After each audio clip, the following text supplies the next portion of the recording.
second.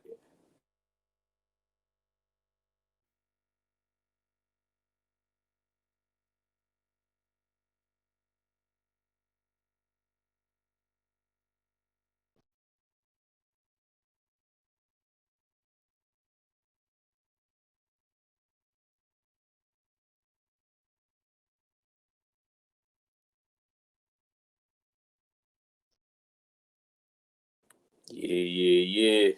Come on in, Israel. Shalom, shalom.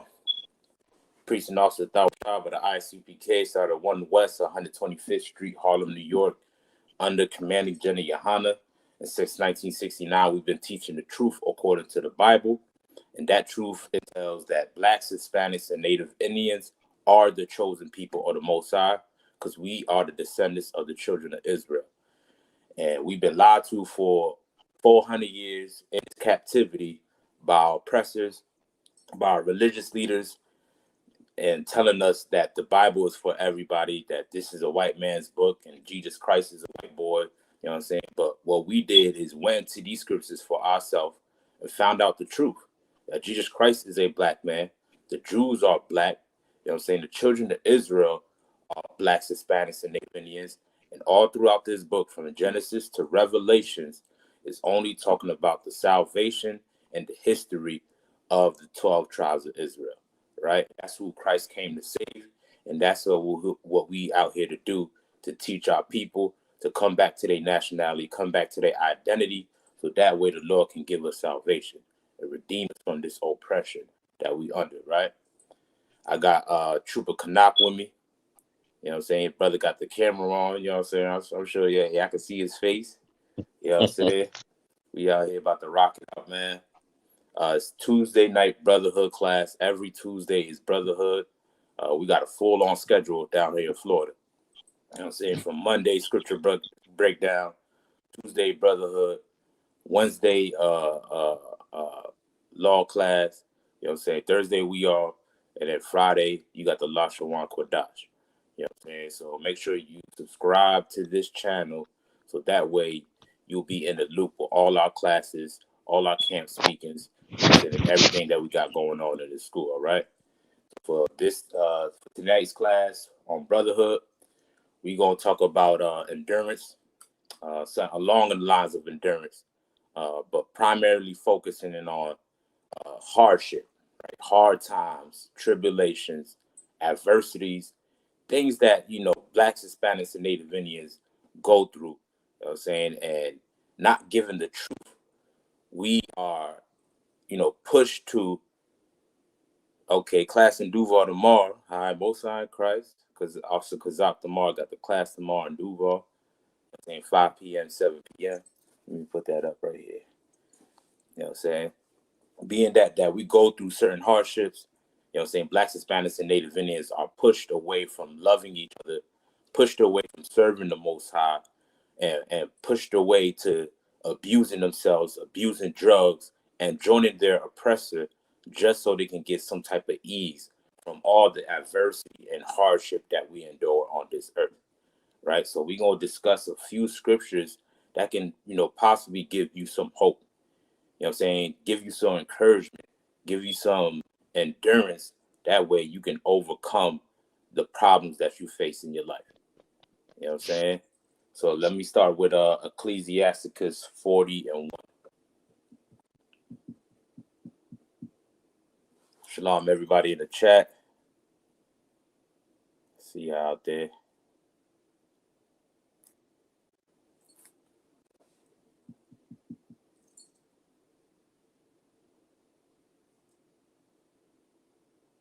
I don't know if you got me on mute, Trooper Canuck.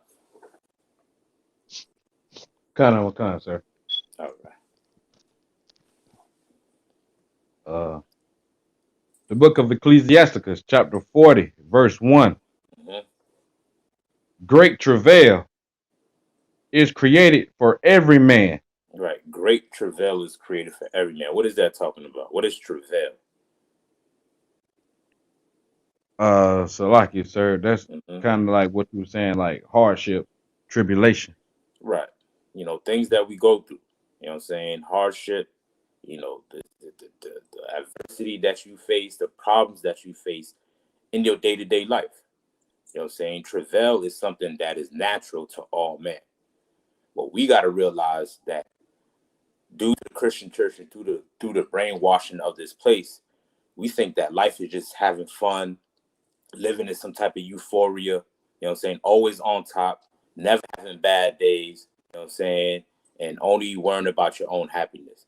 You know what I'm saying? And with that teaching and that practice, we become selfish in our ways, right? We start to disregard keeping the law, statute, commandments of the Most High, disregard brotherhood, and seeking and pursuing happiness. You know what I'm saying? But the truth about life is that you're gonna have good days and you're gonna have bad days. You know what I'm saying? And this is something that comes upon all men. You know what I'm saying? It's not something that, you know, the Lord is singling you out, that you're the only ones with these problems, or you're the only one that been through this situation. You know what I'm saying? We are suffering together as a nation. And there's nobody on this earth that can understand your plight and your suffering that you go through here in America than another black man. You know what I'm saying? Then a Hispanic, then a Native Indian. You know what I'm saying? We should understand the afflictions and the adversity that we face together here. You know what I'm saying? And that can cause us to bond together as a nation. You know what I'm saying? The problems that we face, we got to see the similarities in it and realize that can bond us together. You know what I'm saying? That can create a bond between blacks, Hispanics, and Native Indians if we understood that the white man is the devil. You know what I'm saying? If we understood, you know what I'm saying, our oppressor is our enemy, that we have one common enemy that's pushing us to hate each other, that's pushing us to suffer here on this earth. You know what I'm saying? And that can unify us as a people. You know what I'm saying? But we got to relieve ourselves with the brainwashing of the Christian church, the brainwashing of American philosophy, and understand that tribulations and adversity happens to all men, right? It's part of life. Continue on, Trooper Canap. Sir. Great, great travail is created for every man, Mm-hmm. and an heavy yoke is upon the sons of Adam from the day that they go out of their mother's womb till the day that they return to the mother of all things. All right, so break this down. What is that talking about? So, like you, sir, that's the life of a black, Hispanic, and Native American man. Like, you know what Mm-hmm. I'm saying? We got from the day we born, we are targeted, we are unjustly beat, killed.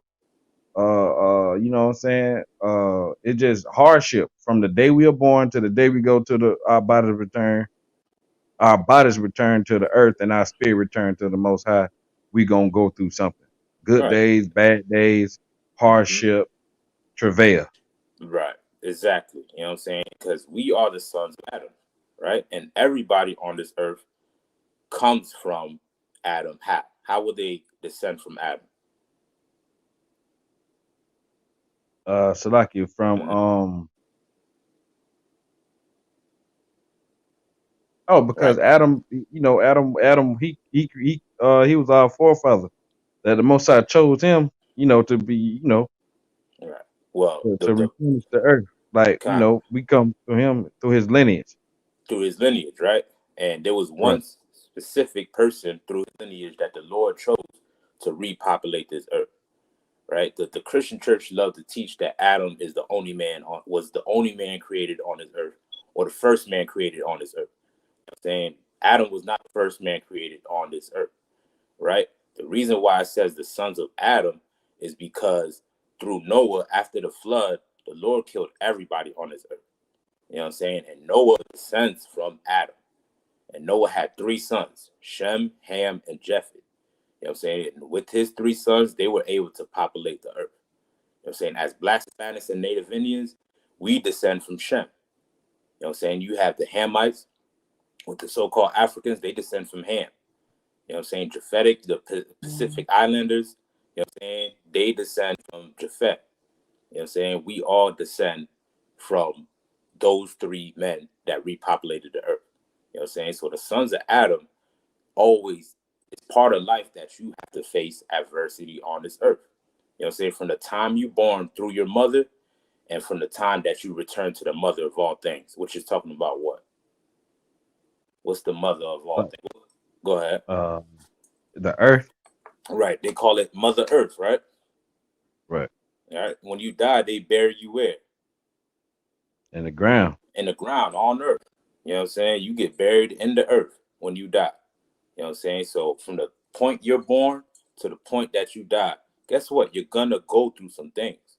You know what I'm saying? You should expect that you will go through some type of tribulation in your life, some type of adversity in your life. You know what I'm saying? Everybody is faced with it on this earth. You know what I'm saying? Like, man, they think perfection is being perfect is that you never, stumble on a rock, that you never tripped and fall or got a scab on your knees or nothing like that. That's not what perfection is. You know what I'm saying? You're gonna go through some things as flesh, but keeping the law, statutes, commandments will help you through your adversity, will help you through hard times, will help you through tribulations, right? That we face here in America, right? Let's continue on, Kana. If anything you want to add too, you can add. You know what I'm saying? Yeah, Go Allah, ahead. sir. All right, you continue on what? Kind on kind. Verse 2. Mm-hmm. Their imagination of things to come and the day of death troubled their thoughts Mm-hmm. and caused fear of heart. From him that sitteth on a throne of glory unto him that is humbled in earth and ashes. Right. So what is that talking about? You want to take a shot at it, Trooper Kana? Uh, I can take a shot at verse 2, sir. Yeah, that's yeah, that's what we on, right? Or what you Yeah, say? but I read verse 3 too. So, Oh, okay. No sweat, no sweat. Go ahead, get down, boy. okay, when it says their imaginations of things to come Mm-hmm. and the day of death, like the thoughts of men, like we think so carnally, like so we always, some people always thinking about the bad or things to come, like the worst of everything. You know what I mean? Mm-hmm. Like in the one scripture said, I'm paraphrasing, it says that when it's talking about the seeds, and it said that the worries of the world or the troubles of the world choked them out and they couldn't Mm-hmm. grow. Just like Mm-hmm. the words of the world, it's always in our thought. Even Right. death, even unto death, it's always in our mind. And if you ain't on the right side of the Most High, you're gonna be afraid, and you Mm-hmm. scared of it. You scared to die God, because and you you don't know. you exactly right. And let me ask you this: does that only come to the rich, or does it also come to the poor, or does it only come to the poor, or does it also come to the rich? Salakia, sir, Mm-hmm. it comes to both, all Right. men. And that's what verse 3 is talking about. You know what I'm saying? It happens to even to the rich and to the poor. You know what I'm saying? And we're pushed to think that if we hit the lotto one day, you know what I'm saying, if black people as a community accumulate enough money that one day we can, get rid of all of our problems. You know what I'm saying? Listen, there's nothing wrong with having a large sum of money. There's nothing wrong with having nice things. You know what I'm saying? But adversity is a part of life. You know what I'm saying? And it happens whether if you are rich or you are poor. You know what I'm saying? Getting a rap contract is not going to save you from the troubles of life. You know what I'm saying? Selling dope is not going to save you from the troubles of life. You know what I'm saying? Shorting out your brothers, cheating your brothers and sisters like crap, so just so you can get up in America is not going to save you on this earth. You know what I'm saying? Because problems comes to the rich and the poor. You know what I'm saying? Look at Dr. Dre, right? Dr. Dre is what, a damn near billionaire selling Dre beats. And look at the adversity that he's going through right now. You think that brings him joy and brings him pleasure? He still has to suffer with the thought that his wife is leaving with majority of his money. You know what I'm saying? Any man on this earth that can cause anguish or any type of resentment. You know what I'm saying? Naturally as a man. You know what I'm saying? And he's a Mm. rich man. But how much more is it hard for a brother that's poor and suffering in the ghetto? You know what I'm saying? Because listen, it happens to both rich and poor. You know what I'm saying? Fear falls upon the rich and the poor. So like Trooper Canuck said, you got to lean on something greater than what's physically here in front of you on this earth in order to get by or to get overcome your troubles. You know what I'm saying? Let's continue onward. Sir. Verse 4. From him that weareth purple and a crown, unto him that is clothed with linen frock. So lucky, I had a smirk at that purple real quick. Well, why did it say Oh, purple? You know why? me too. When I read it before you called it, I was like, look at it. That's probably their reason trying to justify, but we know that ain't what it is. Salaki, sir. God, why is it saying purple? Why is it saying purple there? Because purple is a color of royalty. It's a expensive color. Back in those times, it was like if a person had on the purple, that they had some money, or they was a probably maybe part of a royal family or something like that. Right. You know what I'm saying? Like you said, it was a expensive color. You know what I'm saying? Because it was hard to make. You know what I'm saying? When things are rare and hard to come across, you know what I'm saying, that's when they cost more. You know what I'm saying? So back in those days, they used to get something from the sea. You know what I'm saying? I forgot the particular name. They got something from the sea that will be able to dye their fabric to turn it purple. You know what I'm saying? And that object that they took from the sea was a very rare object. So only rich men was able to afford it. And that's no different from them cats who walking around with Versace, Gucci, and all type of, quote unquote high brand fashion designer clothes and all of that stuff. You know what I'm saying? Because guess what? They face adversity as well. You know what I'm saying? If you're not serving the Most High, you're going to be met with some type of adversity. Nothing on this earth can save you but serving the Most High. That's the only place you're going to find your salvation. Whether you're the ones in high fashion and all the good clothing and the purple, you know what I'm saying? Or whether you're clothed in just some linen sackcloth, some dingy Hanes t-shirt, you know what I'm saying? Or, whatever you're able to put on yourself. You know what I'm saying? That's not what's important. You know what I'm saying? What's important is serving the Most High, so that way you can overcome your adversities and your tribulations, right? Trooper Halak called for a scripture. So let me just pause you there real quick. He said, use this. Okay, Most High in Christ. Yeah, I'm going to grab that right after Trooper Halak, after we finish a couple verses on Ecclesiastes 40, the water for the precept. I'm going to go ahead and grab that right after, warrior. All right. So continue on for me, Trooper Kanat, unless anything you want to add. Sir. All right, go ahead. Verse 5. Wrath and envy, trouble and unquietness, fear of death and anger and strife, and in the time of rest upon his bed, his night sleep, do change his knowledge. Right. So fear, anger, envy. We just read how it comes upon whether you rich or poor, whether you're clothed in purple or clothed in linen sackcloth. You know what I'm saying? It happens to all men. You know what I'm saying? And you can see that going on today here in America. All them rich cats in Hollywood. You know what I'm saying? As soon as they get into a little bit of trouble, you know what I'm saying? What's 9 times out of 10, what do they turn to? You know what I'm saying? When they feel a little pressure from paparazzi, feel pressure from the companies and the Hollywood and all that stuff, what do they usually turn to? Like you said, they turn to drugs from what I know. And right.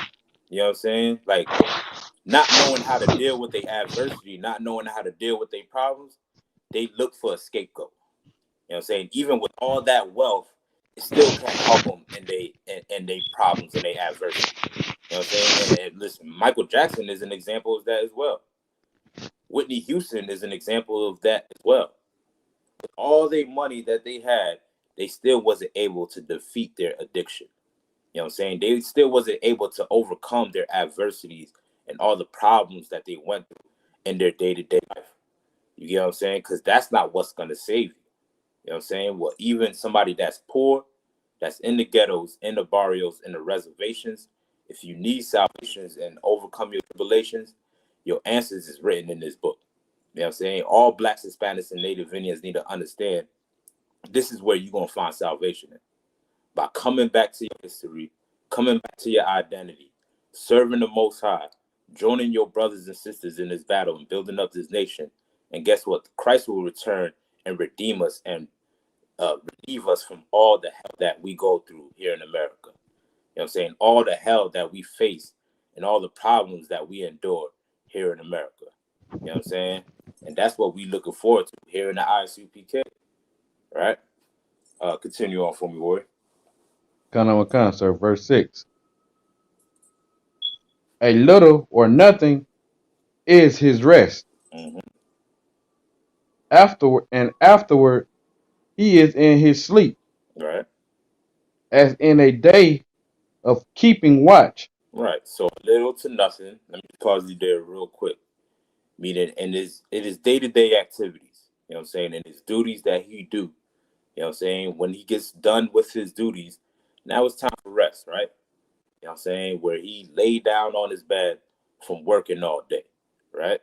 Read on. And this is for whether you're rich or poor. Read on. Kanawakan.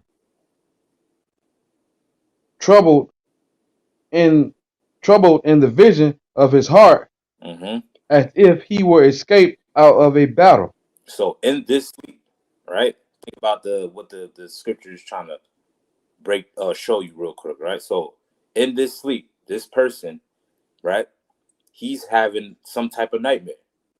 You know what I'm saying? Now think about it. It's regardless if you rich or poor. This is something that comes upon every man. You know what I'm saying? And in this nightmare that this particular person is having in this scenario, somebody's trying to kill him. You know what I'm saying? You know, you get the cold sweats in your sleep and all of that. This is something that he's facing while he's sleeping, right? Read on. Kanawakan. Verse 7. When all is safe, he awaketh and marveleth that the fear was nothing. Right. So he realized when he wakes up that is what? Like you say, sir, he was having a nightmare. Yeah, it's all a dream. It wasn't real. You know what I'm saying? Read on. Kanawakan. Verse 8. Such things happen unto all flesh, Mm-hmm. both man and beast. Guess what? It happens to all flesh, both man and beast. You know what I'm saying? And those things is what can change somebody's behavior, change somebody's consciousness, or change their knowledge or their view on life. You know what I'm saying? Your tribulations and your adversity is what curves somebody out view on life. You know what I'm saying? Depending on how you react to it is what you gonna gain from it. Either gonna be a benefit or it's gonna be something that can destroy you. You know what I'm saying? If you focusing on the right hand side and serving the Most High, you'll be able to get stronger and overcome whatever you're going through. You know what I'm saying? If you focus on the left hand side and turn to drugs, you know what I'm saying, turn to mistreating your people and using your people, selling drugs, doing whatever you got to do, you know what I'm saying, it's only going to result for you to die. You know what I'm saying? That dream is going to soon become a reality. You know what I'm saying? Because that happens to all men. You know what I'm saying? It's part of life. You want to get that misconception that your pastor been pushing in the Christian church. You want to get that out of your head. You know what I'm saying? All they talk about is prosperity preaching in that church. Having a Rolls Royce, huh? God is going to bless you with this, huh? That wishful thinking all your life. So when problems come, you were never taught by your pastor how to overcome those problems or how to fight against it. You know what I'm saying? I'm here to tell you that life is about war. The things that you go through is what builds character. You know what I'm saying? And if you lean on the Most High, your character will be strong. You'll be solid as long as you stay loyal to the Most High. You know what I'm saying? Because this is something that happens to all men, right? Don't think it's something strange or, always question yourself, why me, Lord? Why it gotta be me? It's part of life. You know what I'm saying? So now what you need to do is prepare yourself for the battle. Arm yourself for this battle, because that's what life is all about. It's about war and nothing else, right? Continue on. Kanamakan.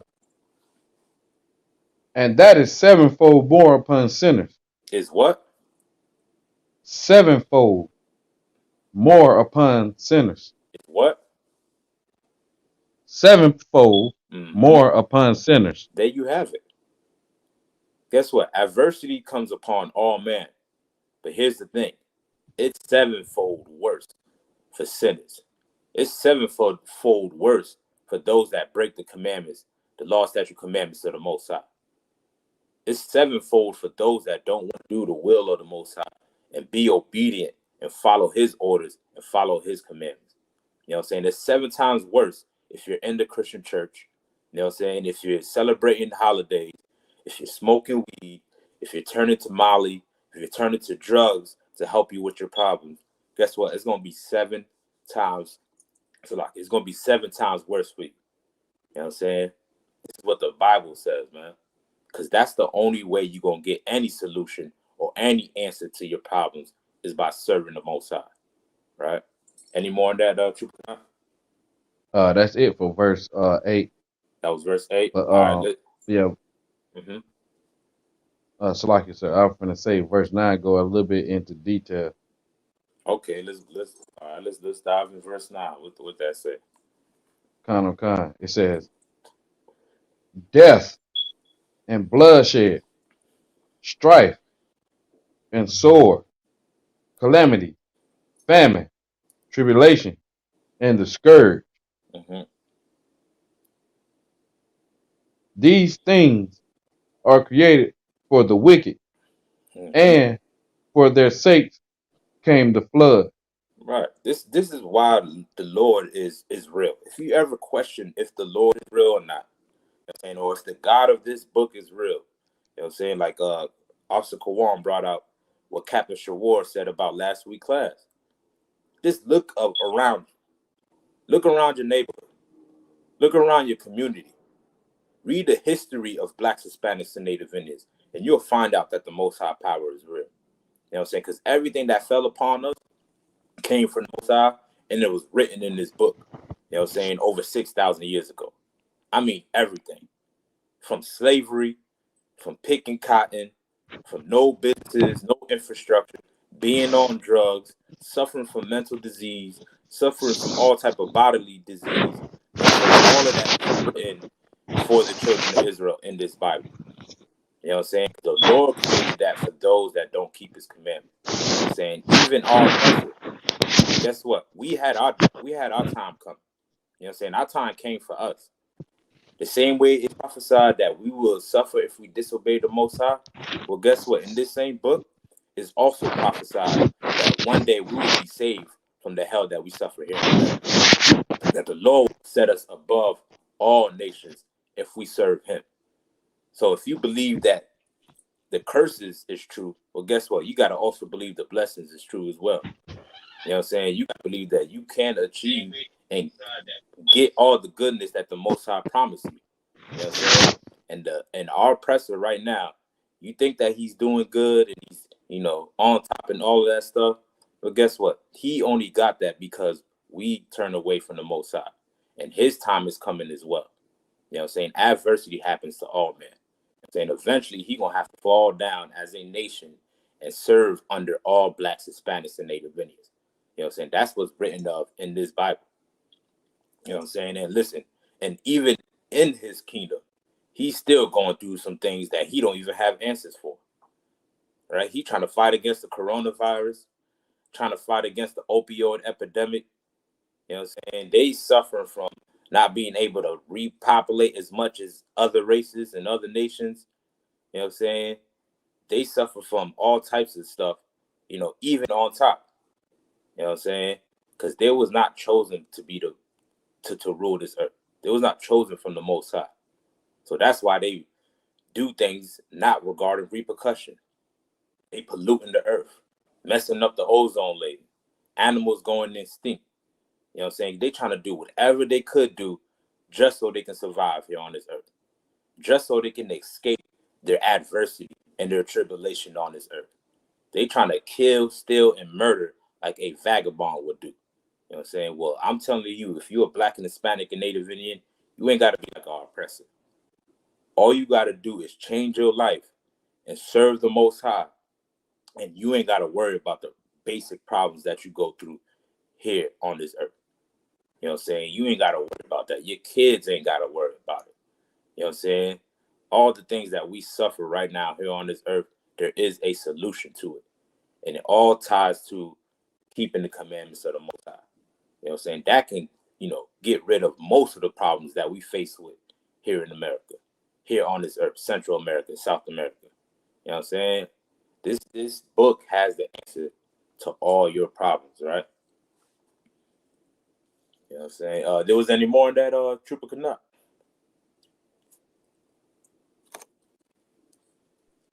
Lies, sir. All right. All right, let's get James chapter 1.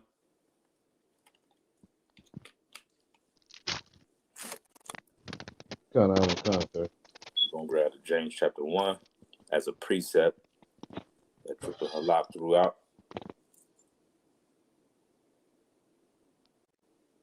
The book of James, chapter 1, verse 1. Mm-hmm. James, a servant of the Most High and of the Lord Yahweh Shai Mashiach. Mm-hmm. So this is a servant of our King Yahweh Shai, the one that the people that love to tout, and praise in the church and all of that stuff. James was a solid servant of our King Yahweh Shai. Right? Read on. To the 12 tribes which are scattered abroad. Just a side note, I know we talk about endurance and tribulation. As a servant of Christ, what was his mission to do? To preach the kingdom to the 12 tribes. To the 12 tribes. Not the Chinese, not to the African, for sure, not to your oppressor. You know what I'm saying? Nobody else on this earth. No, Christ did not come for them. You know what I'm saying? Christ came only for the 12 tribes of Israel. And guess what? His disciples knew that. From James, Paul, Timothy, whoever, from Genesis to Revelation, is only talking about the 12 tribes of Israel. You know what I'm saying? So I just want to throw that out there as a little sidebar.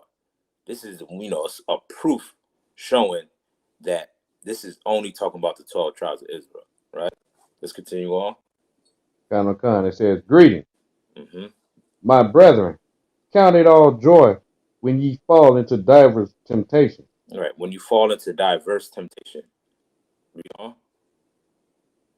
Knowing this, that the trying of your faith worketh patience. Right. So what is this talking about? It's like you, sir. So like, you can hear me? I can hear you, sir.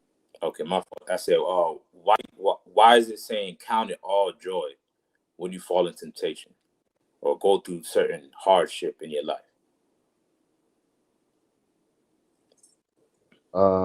It's like it, sir. It seems like verse 3 answer. Just like it say that you're gonna be tested like gold, like you're gonna be tested like you gotta be put in through the fire to see where you know what I'm saying, see where you at with it. Like, you know what I'm saying? See if you're gonna be like a reef shaking in the wind or you gonna stand firm in the faith and keep the faith and continue in this walk in this truth. Right. Or you gonna fall. Nah, my fault. I didn't mean to cut you off. Go ahead. No, that was it, sir. That was it? Yeah, You know what I'm saying? It's gonna build you up as a brother or a sister. You know what I'm saying? It's gonna build you up to want to seek the Most High. You know what I'm saying? And not to seek anything else. And you should count it all joy, because the scriptures say, and we gonna grab it, you know what I'm saying, a little bit later on. You know what I'm saying? The scriptures say the Lord chastised who he loved. You know what I'm saying? He chose only blacks, Hispanics, and Native Indians. We are the children of Israel, and the Most High is our Father. You know what I'm saying? And like any good father, he will punish his children if they disobey him. Why would he do that? If you have children, you got kids. I'm Trooper Kanak. I got Officer Kawan with me. I know y'all see him down there in the window. You know what I'm saying? Big up, big up. You know what I'm saying? Like, y'all brothers got children. You know what I'm saying? What is the whole purpose of you disciplining your children if they disobey your order? Like it, sir. Go ahead. Shalom Yavushtam. Shalom Yavushtam. You chastise them to teach them not to disobey. You chastise them to teach them to do it correctly, or to do as you instruct them to do, so that they don't make mistakes or don't mess up, or hurt themselves in most cases, or put themselves in a position to where it could be damaging for them. Right. Thank you. Exactly. You know what I'm saying? The purpose of you correcting yo, you know what I'm saying? Is in hopes that they can live a good life. You got me echo, Kawan. I hear a strong echo. All right. Yeah, it's gone now. Yeah. It's what I was saying. Right? It's in hopes that your kids don't suffer. It's in hopes that they don't go through things that can possibly destroy them. You know what I'm saying? You're trying to get them away from danger, from harm's way. You know what I'm saying? So you make sure once they disobey your orders that can possibly save their life, you discipline them so they can know never to break what you told them to do. You know what I'm saying? So that way they can carry on with that as an adult. You know what I'm saying? To know my parents told me not to do this, so I'm gonna follow that. My parents told me to act like this, I'm gonna follow that. So I don't become a drug addict or become destroyed on this earth. You know what I'm saying? Well, guess what? The Most High no different. He punished us. The reason why he's punished us because he wants us to do better. Because he don't want us to continue to die on this earth. He don't want us to continue to suffer. So you know what he did? He's trying to correct our behavior. He's trying to build you up as a brother or a sister, to be patient with each other.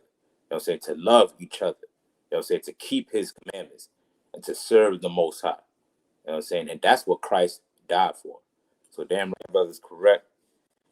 I see a brother's typed, a couple people typed in the chat. He said, so they can be corrected and no longer break the rules. Exactly. Instruction. You know what I'm saying? Teach them how they live. Teach them how to live their life the right way. You know what I'm saying? Right. Sum it all up. Any parent that disciplines their child, you're doing it not because you hate your kids. Well, I will hope so. You know what I'm saying? They do that in hopes that their kid would never fall in, you know what I'm saying, correct their behavior so they don't fall into danger. So they don't fall into harm's way. You know what I'm saying? And that same analogy goes with all Blacks, Hispanics, and Native Indians. So count it joy. You know what I'm saying? The Most High is trying to give you something greater. He's trying to build you up to be something better. Right? Read on. Come on, sir. Verse 4. But let patience have her perfect work, that ye may be perfect and entire, wanting nothing. Right. You know what I'm saying? You got to endure. You know what I'm saying? Also, Magazar said, love is correction. Damn right. You know what I'm saying? You got to endure. You know what I'm saying? You got to be willing to go through that hard time, knowing that there's going to be something better at the end of it. You know what I'm saying? The Lord is not, he's just not a bully that's just going to beat you up every time he's not like your mama that you grew up with. You know what I'm saying? He's not like your daddy, you know what I'm saying, who most Black people had to grow up with, or Hispanics and Native Indians that had to grow up with, who just got drunk and just beat you for no damn reason just because he's upset at his job. You know what I'm saying? The Lord is trying to correct your behavior. You know what I'm saying? He is a righteous God. You know what I'm saying? And what he's trying to do is correct all Blacks, Hispanics, and Native Indians. But you got to be willing to endure to receive the blessings of the Most High. You know what I'm saying? Because our King, he endured. You know what I'm saying? Our King went through the same things we go through today. Guess what? Christ went through it as well. You know why? Because he's a nigga from the ghetto, just like you and me. You know what I'm saying? He knows what oppression feels like. Because the Romans was oppressing his people at the time. You know what I'm saying? He knows what being broke feels like. He was born in a damn manger. You know what I'm saying? Next to sheeps and goats. I could imagine what that thing smelled like. You know what I'm saying? He was born right in there. So he knows what that feels like. He was, they said, can anything good come out of Galilee? He was amongst people in the ghetto, in the streets. You know what I'm saying? And he endured all the way until his death, even while he was on that cross, man. You know what I'm saying? Because he knew that the Most High would give him a kingdom that he can reign from forever on this earth. You know what I'm saying? And you need to have that same faith and believe that the Most High got your back. You know what I'm saying? As long as you're doing his will and doing what he tells you to do, the Lord will have your back. You know what I'm saying? And soon come, you will see better days. You know what I'm saying? As a Black, Hispanic, and Native Indian, you will see better days as long as you stand firm with the Most High. Right? Any more on that? You can continue on, Warrior.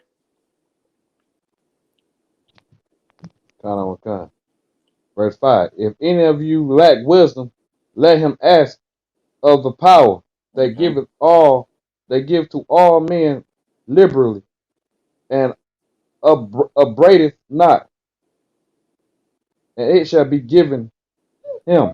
Right. So let's get some clarity on this scripture a little bit, right? Right. People will probably take this and think that, well, I can be a prophet too. You know what I'm saying? Well, God spoke to me at night. You know what I'm saying? He told me to Pastor love to say, God told me to tell you. You know what I'm saying? Listen, God didn't tell you nothing. You know what I'm saying? If that was the case, why he didn't tell you to stop eating pork? You know what I'm saying? Why he didn't tell you to stop being a damn homosexual and a child molester? Why he didn't tell you to stop robbing the people? So he always got a prophetic word for everything that you go through, but he never has the solution for it. You know what I'm saying? Well, guess what? If you need wisdom to overcome your problems, you know what I'm saying, to overcome your adversity, get it from the Most High by going to the men of the Most High. You know what I'm saying? The men in the ISUPK, guess what? We got a amazing council set up in the ISUPK. You know what I'm saying? That we have counseled numerous of brothers and sisters, man, suffering all type of hell in this oppression that we face here in America, man. You know what I'm saying? And we help our brothers and sisters, man. You know what I'm saying? And he'll give you the strength and the courage that you need to be patient, you know what I'm saying, to endure and go through that suffering so that way the Lord can reward you at the end. You know, that's is how you get your wisdom. You know what I'm saying? That the Lord will give it to you as long as you're willing to serve him. You know what I'm saying? Read on.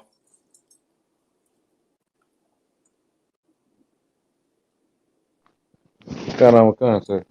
Verse 6. But let him ask in faith, nothing wavering. Right. What does that mean? So like, Mm-hmm. it's like asking an assurance, like knowing, like, you know what I'm saying, that the Most High gonna do it. Like, gonna be doubting, asking without doubt. God. But what is faith? Let's start there. Faith is something that I just had it. It's like some. I just had the definition for it, but Salakia, sir. Okay, go ahead. Faith is the substance of things hoped for and the evidence of things not seen. Right. You know what I'm saying? That's exactly what faith is. Right. It's something that you can't see. You know what I'm saying? But you believe that it's true, that you can get it. You know what I'm saying? And how do you show that you have faith in that thing that you can't see?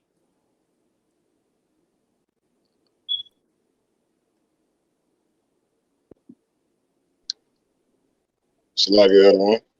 Go ahead. When you pray for it, you believe that the Lord gonna do it, and don't think no other way. Don't doubt. Right, which is true. Right, you know what I'm saying? But what's the most important thing that you got to have in order for the Lord to even answer your prayers? You know what I'm saying? Or for you to even claim that you have faith. Salakia. No, go ahead. Yeah, to keep the law, statutes, and commandments. Right, your actions. You know what I'm saying? If you're serving the Most High, he'll answer, you know what I'm saying, and help you out through the problems. You know what I'm saying? If you have faith in the Most High, you will keep his ancestral commandments. You will do what he tells you to do. You know what I'm saying? By your works, by your actions. You know what I'm saying? And you knowing that my actions are right and I'm doing what's right, when I pray to the Most High, I know that he going to help me out.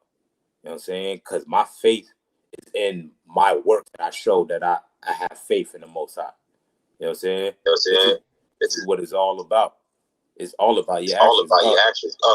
You want to say Salakia, something sir. else? Say something else, go on. Come on, sir. I have a precept, if I may. Okay. Okay, We'll grab that soon. We'll grab that number 6. Number 6. Kind of on count. All right. Let's continue on, Trooper Kanat. Kind, sir. Verse 6. But let him ask in faith, nothing wavering.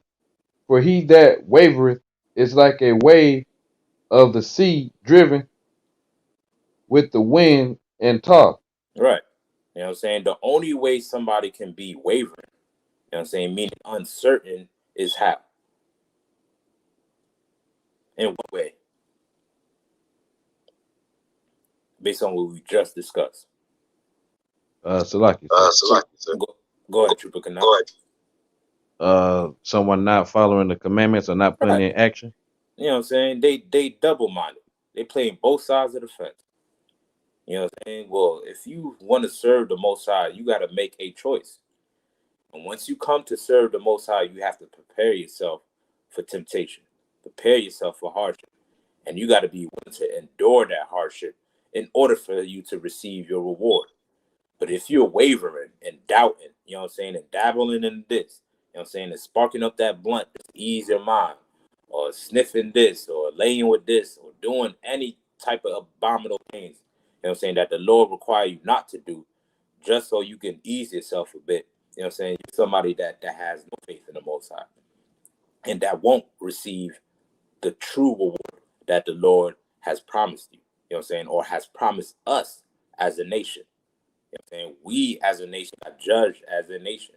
And like I said before, the same way is written where the Lord would punish us if we didn't keep the commandments is also written in that same book that if we do keep the commandments, the Lord will bless us on this earth and set us above everybody else. You know what I'm saying? And your faith should be right in that. It should be right there where it says, if you do what I tell you to do, I will bless you.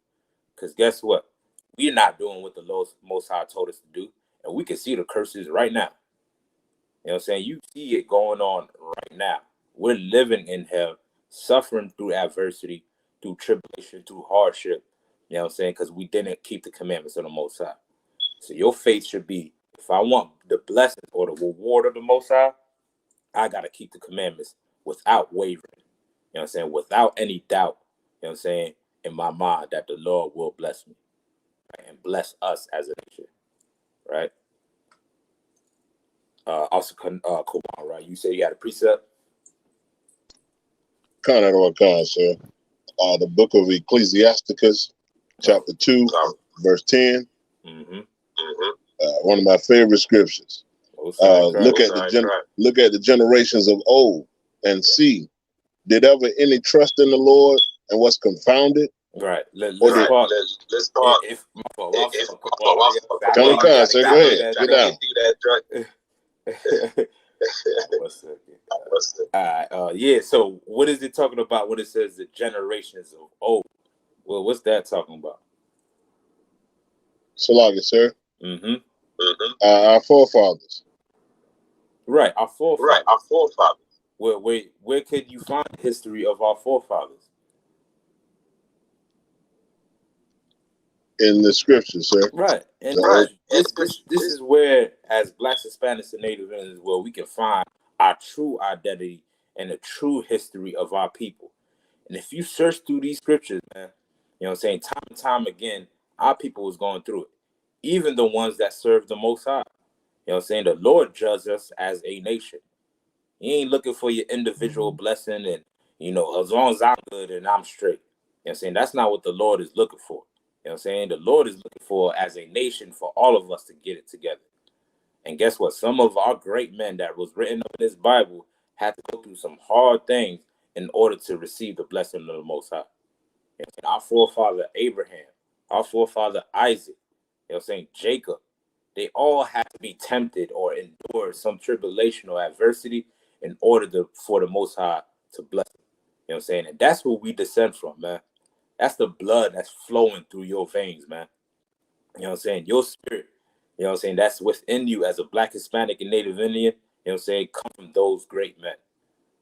So any problem that you go through, remember who your forefathers was.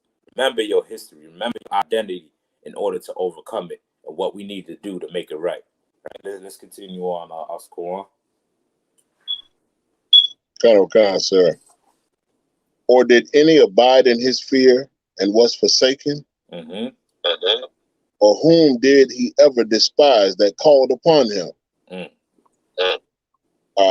And just to skip ahead, down to precept it with the James, verse 12 say, woe be to the fearful heart and faint hands, and the sinner that goeth two ways. Damn right. You want to add anything to the scripture that you brought up? Nah, sir, I'm too out. Okay, God. Just wanted to show that it was a precept at all. God, that's a heavy precept, man. Saying that's damn right. Like, you know what I'm saying? It's no different. You know what I'm saying? From the Old Testament to the New Testament, it all talks about the same thing. You know what I'm saying? We as a people, we have to make our election sure. You don't want to be rattling the fence with the Most High. Saying, because the scripture said, Revelation, as much as our King loves, is to save him out, or to say as many as he will rebuke on this earth. You know what I'm saying? You will be judged for your actions as you do right here on this earth. You know what I'm saying? If you want any type of justice or any type of salvation, all you got to do is turn to the Most High. You know what I'm saying? To think about it. Think about Abraham. How many of us would have actually been willing to give up your child? That's something rough to do, ain't it? You know what I'm saying? You totally been told by the Most High to give up your child. You know what I'm saying? And I'm sure Abraham loved that child. Well, guess what? I'm not saying go out there and kill your child. I'm just saying that's where his trial was at. You know what I'm saying? Well, it's no different with our king. If you go down all the generations, even with our king, he knew that the task that he was given from the Most High will end up or result in him dying. You know what I'm saying? Through capital punishment. He understood that he might have to pay for his life if he go out there and raise up his people against the Roman occupation. You know what I'm saying? He was willing to endure that and bear his suffering and go through it. And a true servant of Christ, a true servant of the Most High, is somebody that's willing to endure the hardship that you go through. You know what I'm saying? Because there's nothing what we're going through right now is compared to any of those brothers I named. Nothing. You know what I'm saying? The little thing is that you're going through, trust me, it's small compared to brothers like Job. You know what I'm saying? And that's what we're going to grab that. Let's get Job chapter 2, verse 9. So like a mute your mic, cannot. You know what I'm saying? Let's get Job 2 and 9. Because what we going through is minor compared to what brothers like Abraham, you know what I'm saying? Our forefathers like Job, you know, David, all these great men is small compared to what they went through. You know what I'm saying? So we got to be willing to fight everything and overcome. Go ahead. If you got else go on. The book of Job, chapter 2, verse 9. Then said his wife unto him, dost thou still retain thine integrity? Curse the Most High and die. Right. Let's get a quick backstory on why we'll say that to Job. Right. Job was somebody that was considered perfect in the eyes of the Most High. You know what I'm saying? He was perfect because he kept all the laws, statute, commandments of the Most High. You know what I'm saying? And Job was being tested because Satan given the order from the Most High. Job was being tested to see whether or not he would still serve the Most High. You know what I'm saying? So from the order that Satan got from the Most High in his temptation, he ended up killing his kids, losing his wealth, losing his crib, all types of stuff Job was going through, man. He was going through some stuff. He had boils all over his body. It was rough for Job. Real rough, man. You know what I'm saying? And this is right here what you need to understand. No matter what you're going through, man. You know what I'm saying? No matter what you're going through, the Lord will always help you out as long as you stand with him. His wife ended up getting weak through all the tribulations and the hardship that Job was going through. You know what I'm saying? And his wife was trying to get Job to stop from serving the Most High. Right? Like most of us, you know, a lot of us, we become weak behind a woman.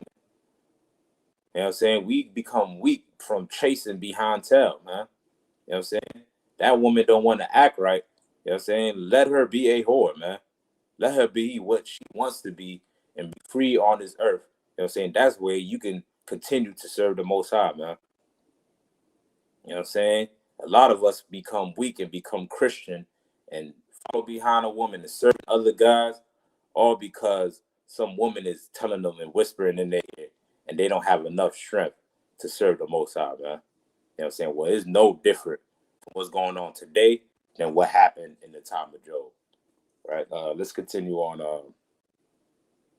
Start me out from the top. Verse 9. Colonel Khan, Book of Job, chapter 2, verse 9. Then said his wife unto him, Dost thou still retain thine integrity?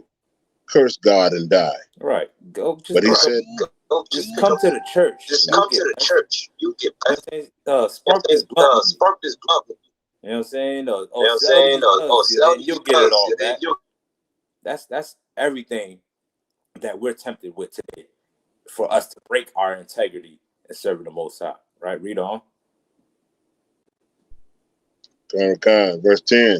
But he said unto her, Thou speakest as one of the foolish women speaking. Right. What? Shall we receive good at the hand of the power? And shall we not receive evil? Right. Let's just pause. Let's pause right there. Well, what is Job? Saying right there in response to his wife? Remember, Job is a perfect man. You know what I'm saying? He was righteous in the eyes of the Most High. So this is why he's being tempted. All right. So like it, sir. Go ahead, Soda. He's telling that woman the power that we serve is a balanced power. He's a balanced God. He's not going to just give you all good and everything nice and peachy. It's going to be trials and tribulation that you're going to have to face to serve him. Right. Just like Isaiah 45 and 7 said, you know, Lord created good and evil. Damn right, Soldier. You exactly right, man. You should expect it. You know what I'm saying? The same power that gives you these problems and the hell that you go through is the same power that gives blessing. You know what I'm saying? And guess what? It's vice versa. It's the same thing. The same problems that you're going through, you need to understand that your problems is not going to last forever. If you're serving the Most High, it's not going to last forever. Like Officer Kawan said, it is a balance, man. The balance, even on earth, there's a balance on earth. You have water, fire, you know what I'm saying? Hot, cold. You know what I'm saying? You have rainy days and you have sunny days. You know what I'm saying? It does not rain all the time. Unless, you know, you'll get another flood on this earth. Well, guess what? Even in this hardship that you're going through, in this tribulation that you're going through, if you endure, eventually that rain will stop. You know what I'm saying? Eventually that cloud will start to break apart and that sun will break through. You know what I'm saying? And Job understood that from the Most High. He understood that the Most High gives blessings and curses and blessings. You know what I'm saying? And the same power that's given him these curses is the same one that can bless him. You know what I'm saying? Read on.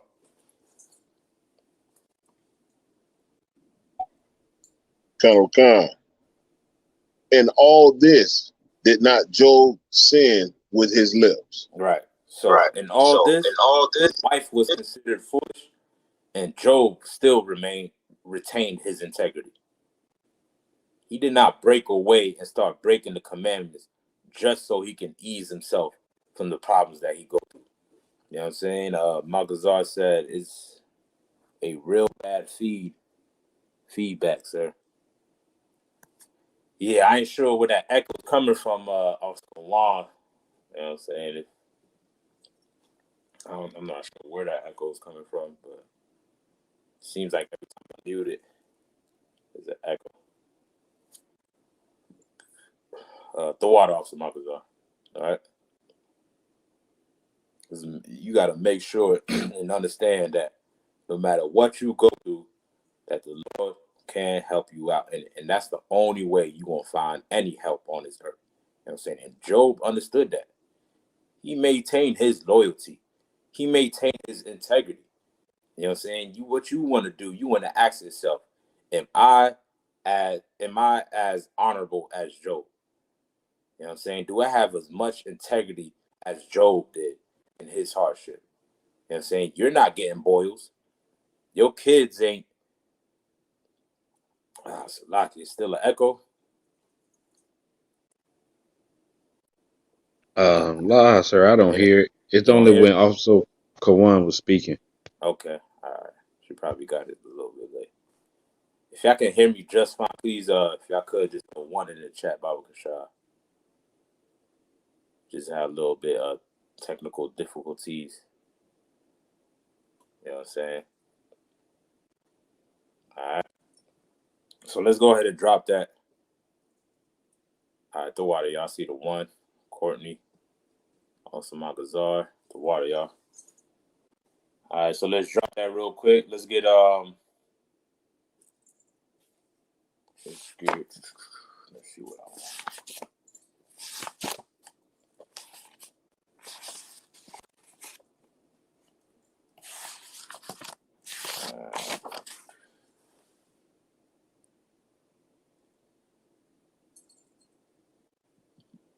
Get Proverbs 24 and 10.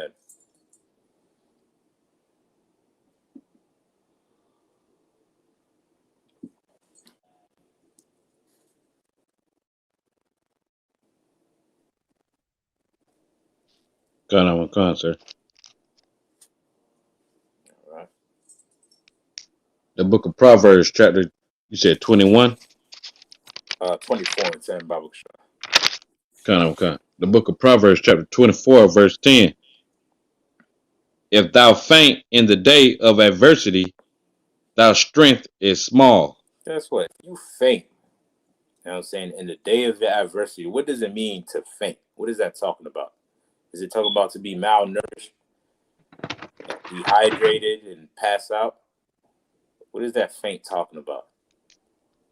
Salaki, sir. Go ahead. Yeah, the echo is gone now, too. Most correct. Sorry, Christ. Yeah, I had to change devices. I was on my tablet. I Oh, okay. changed to my phone now. All right. It means not to give up, sir. Right. Not to be weak. You know what I'm saying? If you become weak in the day of adversity, the troubles that you go through, guess what? You're not as strong as you thought you was. You know what I'm saying? If you're willing to break your integrity, you're not a real nigga as much as you claim to be. You know what I'm saying? Everybody loves to boast themselves like they're this of a person and they're that of a person. You know what I'm saying? Well, until you go through adversity, until you go through hard times, it show you who you truly are. You know what I'm saying? And if you somebody that's sincere as a person and sincere in serving the Most High, you will retain your strength. You know what I'm saying? You will make sure you will hold on to your integrity and won't break it for nobody. And that's including being disgusted and showing hatred towards your people. You know what I'm saying? That's including not being brotherly or not being sisterly. You know what I'm saying? That's including and disregarding all Black, Hispanics, and Native Indians. You know what I'm saying? You got to maintain your integrity. You know what I'm saying? Even in adversity, right? You know what I'm saying? A lot of our people, when some of our ball players and entertainers, when they go out and say something on the TV screen that our oppressor don't like, you know what I'm saying? And our oppressor begins to bring adversity to them or bring tribulation to them, you know what I'm saying? They tend to fold and bend. You know what I'm saying? Many of our politicians and so-called Black leaders become weak in the day of adversity. You know what I'm saying? Well, there's great people written of in this Bible. Like that sister, man. What's that sister in Maccabees? Second Maccabees. The sister with the 7 sons? No, it's not 7. Was it 3 sons? My fault. I'm paraphrasing, right? It's in Maccabees where they was forced to eat pork, something like that. Salaki, sir. Go ahead, Officer Kwan. She actually had 7 sons, sir. It was okay, 7 sons. Colonel Khan, and like her sons endured extreme torture, forced to eat pork on that king's birthday. Um, one of the brothers was skinned alive, peeled his skin off him. One, I believe, was boiled in some hot soup or something like that. And they went through extreme hell, and she endured and told her sons to take it like men. Mm-hmm. Colonel Khan to serve Damn the right. Lord. Damn right, man. That is a great example and a great act of somebody that's honorable. You know what I'm saying? And that was a sister as well with her sons. You know what I'm saying? She maintained her integrity in serving the Most High, regardless, even if it costed her life. You know what I'm saying? Well, with our people, guess what? We have suffered even in slavery, where they forced us to eat that pork, forced us to bow down to Caesar Borgia and serve their gods and serve their religions. They forced us to do these things. You know what I'm saying? And generations past, you know what I'm saying? We're not being forced right now, but our people are still continuing on with our oppressors forced us to do in the time of slavery. You know what I'm saying? You're not being forced to eat pork. You're not being forced to, you know, do anything that you don't want to do. You know what I'm saying? But what our oppressor does, he makes it appeasing. He makes it where this is the only way you're going to live pleasurable on earth. It's the only way you're going to gain some type of fortune on this earth. You know what I'm saying? And every time we go against with our oppressor, he try to take that away from us. You know what I'm saying? He'll take that away from you. You know what I'm saying? He'll you know, throw you away like you was something that you was useless, man. You know what I'm saying? And you're seeing it. You seen it with the baby, with Nick Cannon. Hell, Martin Luther King is one of them. Your pastor is one of them. You know what I'm saying? Somebody that's willing to sell their behind just to get ahead, man. And well, God called us, the Most High called us to endure all temptation, all adversity, and every tribulation that we go through, and hard times that we go through here on this earth. Right? If y'all brothers wanted to add anything, y'all go ahead. And Salaki, sir, just for the Mm-hmm. brothers and sisters in the class, that's Second Maccabees chapter 7. Second Maccabees chapter 7, man. You know what I'm saying? Always refer back to these scriptures when you're feeling a little faint. You know what I'm saying? When you feel that little bit of weakness coming through, you know what I'm saying? Not only do you have these scriptures that you can lean on, you also have a brother, man. You have somebody that you can call on when you start to feel weak. You know what I'm saying? You can get counsel here in the ISUPK if you're willing to receive it. You know what I'm saying? This is what's going to work for our people for us to get out of this hole, right? Let's drop that real quick. Let me get 2 Timothy chapter 2, verse 3.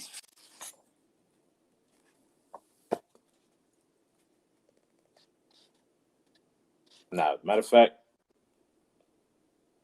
let's hold that and let me get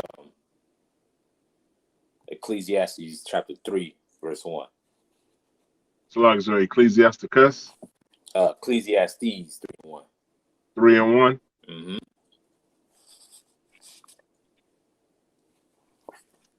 Colonel Khan.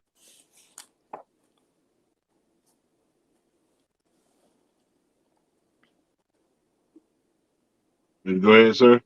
Khan Baba Kashar. Colonel Khan. The book of Ecclesiastes chapter 3, verse 1. To everything there is a season and a time to every purpose under the heaven. Right. And everything on this earth, there's a season, a time, and a purpose that's appointed for everything on this earth. You know what I'm saying? That's including laughing, crying, hate, love, war, peace, prosperity, adversity, life, death. There is a season, a time, and a purpose for everything on this earth. You know what I'm saying? The Most High is in control. And what you got to understand is that you're going to go through some things on this earth. You know what I'm saying? But here's the beautiful thing about when you go through these certain adversities. You know what I'm saying? You're given a weapon now, right? When you're in this warfare, you're given a weapon of choice from the Most High to fight against the problems and demons that you face in your day-to-day life.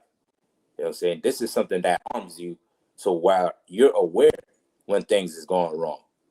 Back then, you know, when you wasn't in the truth and didn't understand these scriptures, you wasn't aware. You know what you know, most of us did is, you know, when the problems came, F it. You know what I'm saying? That was our response to everything in life. The bills came through, it was past due, you looked at it, man, F it. You know what I'm saying? Lit up a blunt and just sat down. You know what I'm saying? You when you got pulled over, you know, had this in the car and that in the car and living whatever illegal lifestyle and sinning against the Most High. Our response was always to be leisure and have no amount of courage to fight against the problems that we face. You know what I'm saying?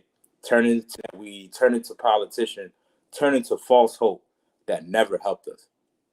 You know what I'm saying? What the truth provides is a weapon, a battle axe, a sword to actually fight against the adversity that you face on this earth. Now you're given something in order to fight against that. Any problem, you know what I'm saying? From relationship, problems from friendship, problems with bodily dysfunction. Whatever you're faced with on this earth, there's an answer to it in the Bible. And you are to use it to fight against it so you can become brand new on this earth. You know what I'm saying? But you have to expect that life is about war, right? Drop me down to verse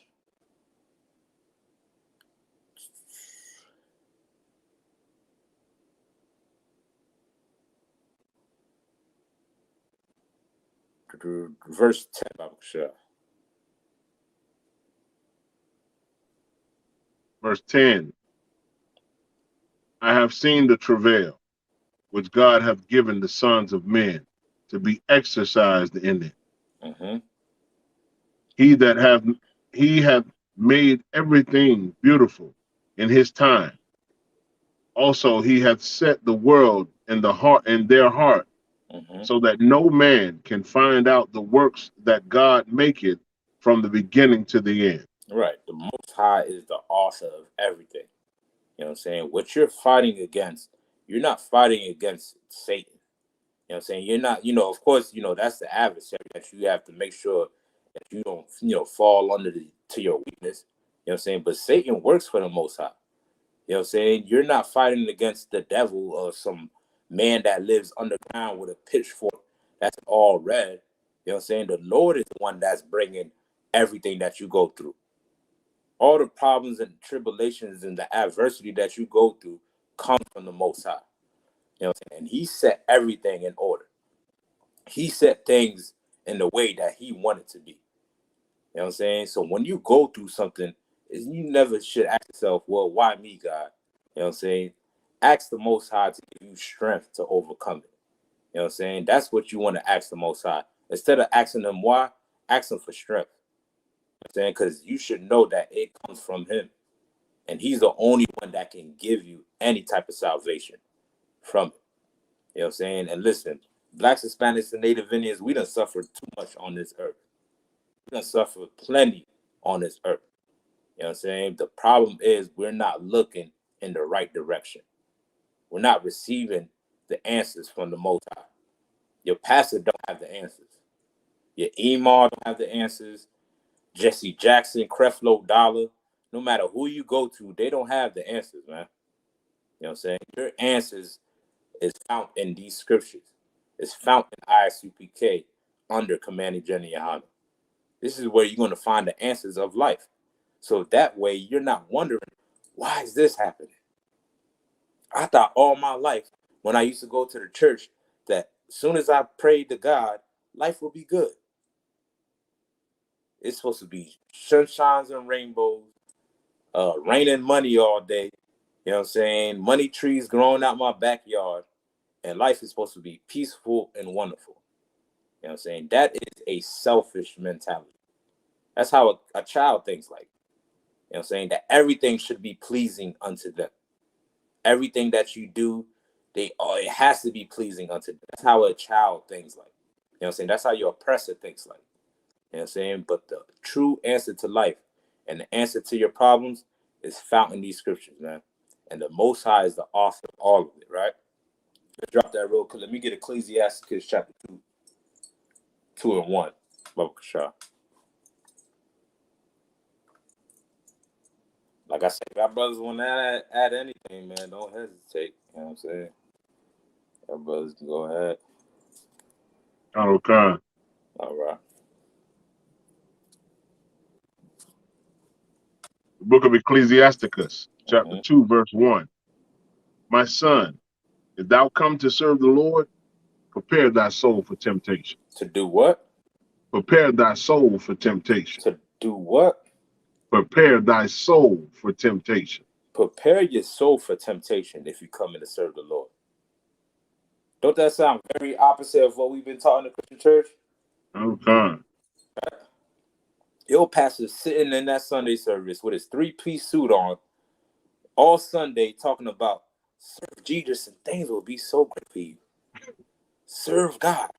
Look at your neighbor. What is that? Look at your neighbors. Turn to your neighbor. Turn to your neighbor. Oh, man. They used to always tell you to turn to your neighbor. You know what I'm saying? So you can flaunt and brag of how much God has blessed you. Because that's all they seeking in the Christian church. Right. Gain, gain, gain. What God could do for me. You know what I'm saying? God is putting you through this so he can see what are you willing to do for him. You know what I'm saying? That's what the God that you serve. You know what I'm saying? The God that you serve is the one that gave Job boils just to see if he's going to serve him. The God that we serve will break your leg just to see if you're willing to stand up again. You know what I'm saying? The God that we serve will put you in a life or death situation to see if you'll choose life or death. You know what I'm saying? To see if you still hold on to your integrity and serve him. That's the God that we serve, man. And that's the God of this Bible. Your pastor been lying to you all your life. He made you weak. And that's why you don't know how to overcome your tribulations and the problems that you go through. He's just trying to give you a fantasy life and a fairy tale. You know what I'm saying? When building up this nation, we need to realize that the things that we go through, we all suffer as a nation. And the only way we're going to get through it is if we serve the Most High as a nation, man. Regardless of what your pastor is telling you. Right? Any more on that, I'll score on?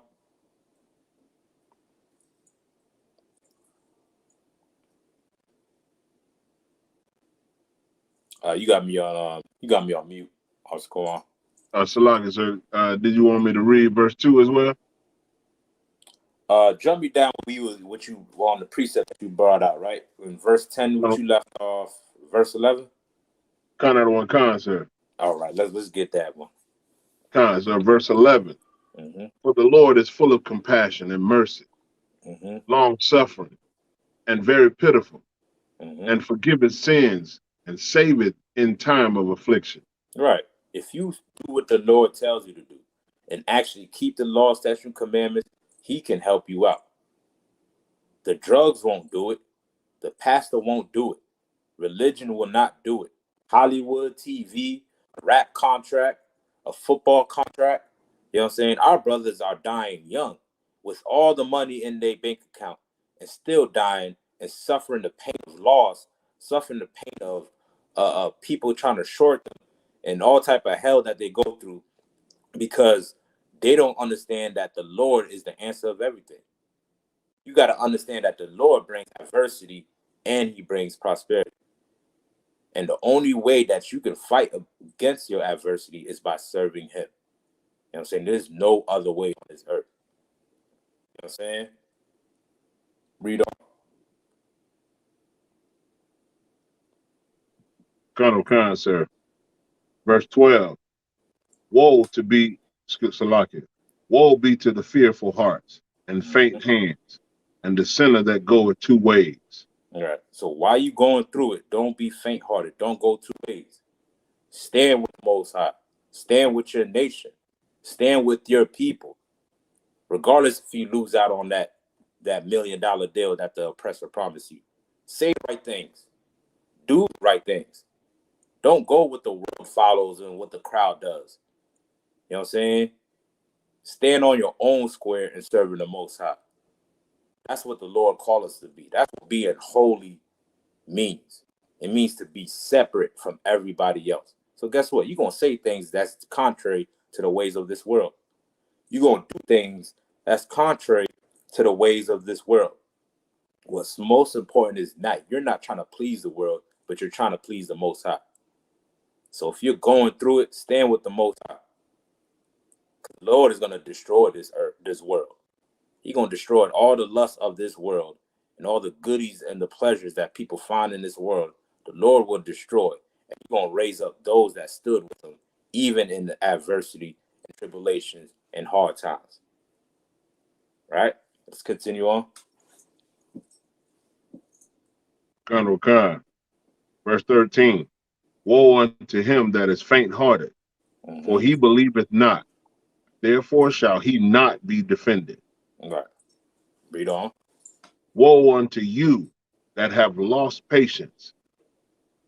And what will ye do when the Lord shall visit you? Right. What does woe means? The word woe. Like it's her destruction. Right. Destruction. Woe unto you. Meaning destruction unto you if you lose patience. You know what I'm saying? If you start to sin and turn away from your people, just so you don't have to go through a little hardship, you know what I'm saying? It's only going to lead you to destruction. Right? Read on. Colonel Khan, they that fear the Lord will not disobey his word. And they that love him will keep his ways. Right. Read on. They that fear the Lord will seek that which is well pleasing unto him. What is well pleasing unto the Most High? Keeping his commandments. Damn right. He's not looking for your tithes money. That's not well pleasing to the Most High. He's not looking for your Rolls Royce and your 3-piece suit. He's not looking for that. And your gator shoes and your big hats. He wants you to keep his commandments. Stop eating pork, crab, shrimp, and lobster. Stop celebrating holidays. Stop serving your oppressor and joining with your oppressor. That's what the Lord wants you to do. Right? Read on. And they that love him shall be filled with the law. They that fear the Lord will prepare their hearts and humble their souls in his sight, saying, we will fall into the hands of the Lord and not into the hands of men. For as his majesty is, so is his mercy. Right. That's what somebody that fears the Most High will say. Like our King David said as well. That's an example of when David was given that same ultimatum. You know, so when our people were sinning against the Most High, David was given a choice to make. Either you gonna fall in the hands of those that round about you and have them oppress you, you know what I'm saying, or you gonna fall in the hands of the Most High and the Most High is gonna plague the people. You know what I'm saying? And David understood and feared the Most High, and he chose to fall in the hands of the Most High. You know what I'm saying? Your oppressor is not gonna have mercy on you. Your oppressor will lock you up in that jail cell until you rot and die. He'll continue to shoot you down in the streets, no matter how much you protest, no matter how much you beg. He'll continue to cut you off from gaining any kind of wealth here in America. You know what I'm saying? Because he has no mercy. He's just a beast. It's like any animal. You know what I'm saying? He don't understand compassion. He don't understand mercy. You know what I'm saying? But the Most High does. You know what I'm saying? He understands that what we go through, you know what I'm saying, he ain't trying to destroy us. You know what I'm saying? What he's trying to do is teach us how to serve him. And that, you can arm yourself with that. I arm myself with the Most High rather than anything on this earth. You know what I'm saying?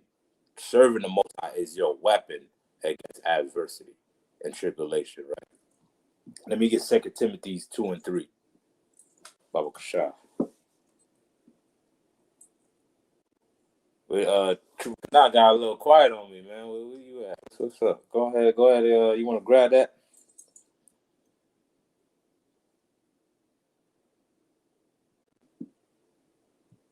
Probably Mike. Oh, nah, Salaki, sir. Hey, I'm just, I'm doing what a Nah. trooper's supposed to do. Sit back and listen and observe. I'm Get these jewels that y'all dropping. sorry, cuz. Go ahead and grab that scripture for me real quick, bro. Shut up. It's like, so you said 2 Timothy 2 and 3. 2 and 3? Kind of, bro. Shut up. Kind. The book of 2 Timothy, chapter 2, verse 3. Mm-hmm. Thou, therefore, endure hardness Mm-hmm. as a good soldier of Yahweh Shah As a Mashiach. what? As a what? As a good soldier.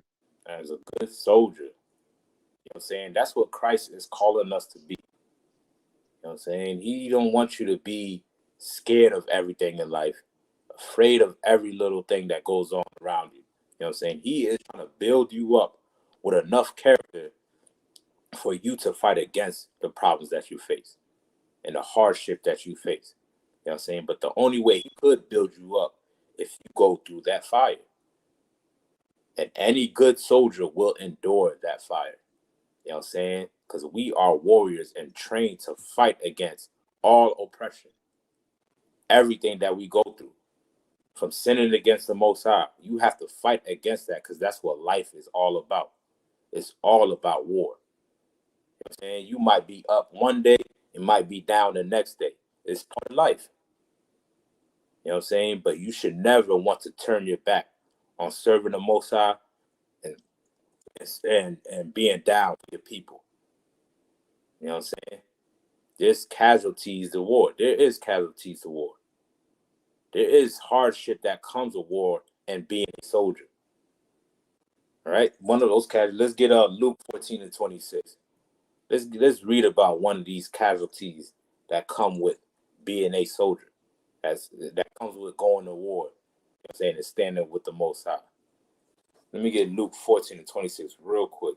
You can hold 2 Timothy 2 and 3. Put a finger on it, whatever.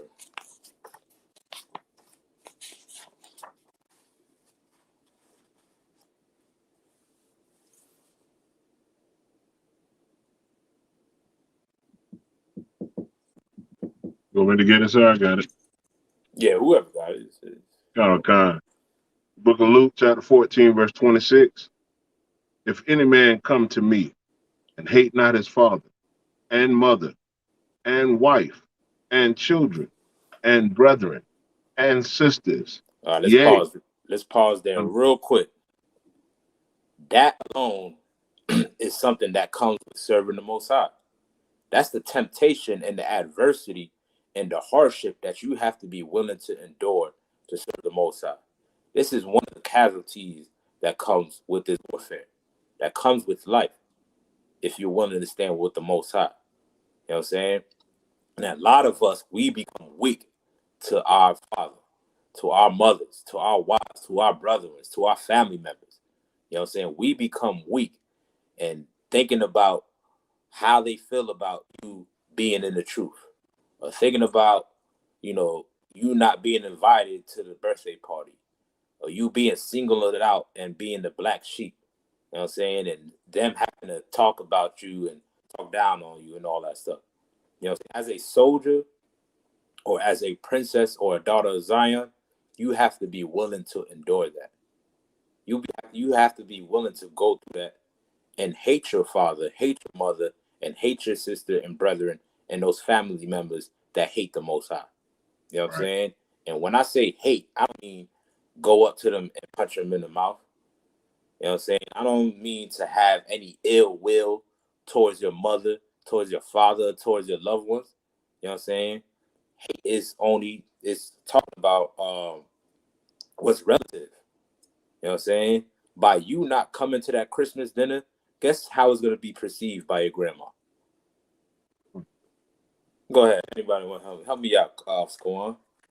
Kind that you hate them, that Like you you don't hate, deal with them. you know what I'm saying? Let you not buy your wife anything for Valentine's Day. Let you not buy your kids anything for Christmas.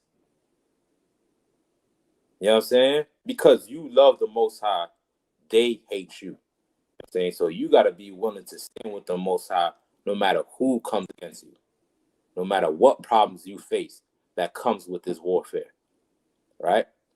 Read on.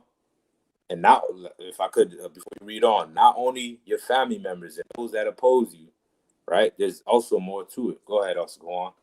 Con out of one con. Mm-hmm. And his own life also. Mm-hmm. He cannot be my disciple. Right. What does it mean, his own life? What does that mean? Salakia, sir. Go ahead. Not the things that you find that you lust after, not the desires of your own. Right.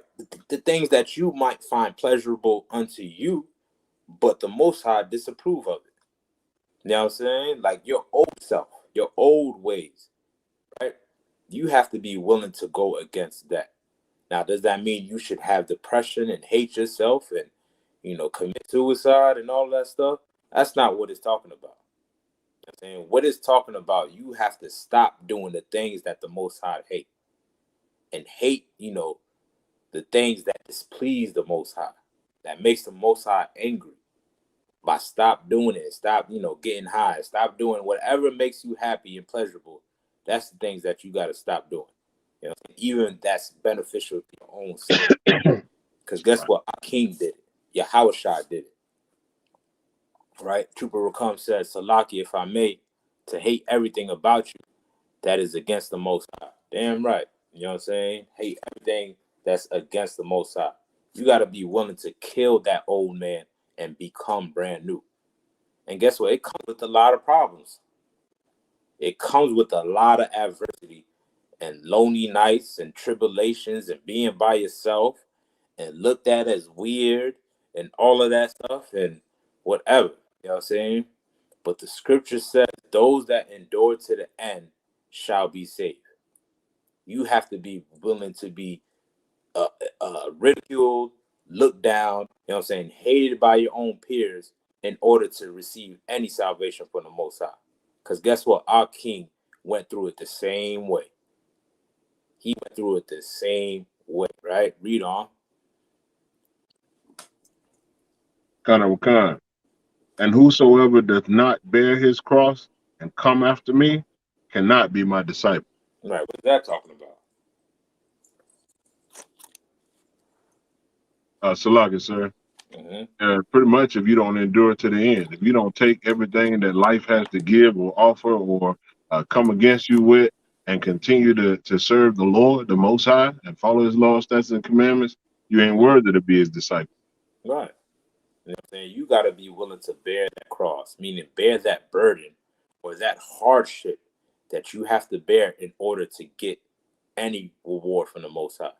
You know what I'm saying? You have to be willing to put it on your shoulders, carried it all the way to where, what is it called? The valley is, forgot the name of the valley. Carried it all the way over there. You know what I'm saying? Hang it all up, get nailed to all of that. You know what I'm saying? Meaning you got to be willing to give up your life in order to serve the Most High and maintain your integrity. You know what I'm saying? No matter what, nothing should break you from serving the Most High. You know what I'm saying? The greatest example of that is our King, Yahushua. You know what I'm saying? That is a man that stood with the Most High even until death. Even until death, man. You know what I'm saying? And you have to have that same amount of love for the Most High and for your people as well. Even for your people as well, for the next black man and for the next Hispanic man and Native Indian man, woman and child. You know what I'm saying? You have to have that same amount of love where you willing to go full out extent, you know what I'm saying, and rocking with your people and being there for your people, even if it caused you death. Even if it caused you to take an L in life, to lose out on certain type of gains in life. You know what I'm saying? As long as you have your integrity, that is more important than anything that you can gain on this earth. As long as you walk with honor, you know what I'm saying, and with righteousness, with the law, statute, commandments of the Most High, that's more important than anything that you can gain on this earth. And guess what? The Lord will reward you. You'll start to see it. You know what I'm saying? As you change your life and serve the Most High, you'll start to see the things that was a bother to you, that was a problem to you, are small now. You know what I'm saying? Once you get around certain brothers and sisters, they might have certain strengths that you are weak at. They can probably help you out in certain stuff that you can't help yourself at. You know what I'm saying? That's the whole point of building a nation. You know what I'm saying? Building up a nation comes with all of us bringing our source resources and our skills to the table that we can benefit from as a nation. You know what I'm saying? And our oppressor has stripped it away from us by giving us things like Section 8, giving us things like, you know, kicking in your man out the crib. You know what I'm saying? Child support. You know what I'm saying? Like, our people is so afraid of the adversity of this, of what we face here in America, that we lose out on our integrity, man. We lose out on doing what's right and saying what's right. You know what I'm saying? Well, guess what? If you are a true follower of Christ, no matter what, you have to hold on to that, right? Let's continue on. I'll go on. Connor on Con, sir. Verse 28. For which of you, intending to build a tower, sitteth not down first, and counteth the cost, whether he have sufficient to finish it? Right. In this analogy, he's given the same with in the truth. You know what I'm saying? Somebody that's built, let's say you building a crib. What's the first thing that you're going to make sure that you have in order to build this crib? So like it, sir, all the Go ahead. material. Right. Material. You got to make sure you have the right amount of material. You know what I'm saying? You got to make sure how much it costs to get this material, how to set it up properly. You know what I'm saying? That way you'll get the result that you're looking for. You know what I'm saying? Well, it's the same thing with being in the truth. You have to count the cost, meaning you have to understand that you're going to go through some type of adversity. You're going to go through some things that you have to set up in order to finish the task that is. You know what I'm saying? You have to count the cost and realize it might cost everything in order to finish this. And You so know what I'm like it, saying? sir, Go ahead, soldier. if I may, Mm-hmm. that scripture is heavy. I don't, what you're bringing out is heavy, and that scripture is extremely heavy. The Most High, for Christ, because it's written in red. Christ is saying, "Look, man, take the time out to think about this, because when you come to serve the Lord, you got to think about the cost, man, because it's going to cost you a lot, and you got to be willing to take that and be able to continue to serve the Most High, no matter how it comes, because offenses will come, as the scriptures say. So, you have to be steadfast, man, Most High in Christ. You have to be steadfast in this truth, meaning you got to be able to stand on your square, like you said, and be able to hold tight for what it is that you believe.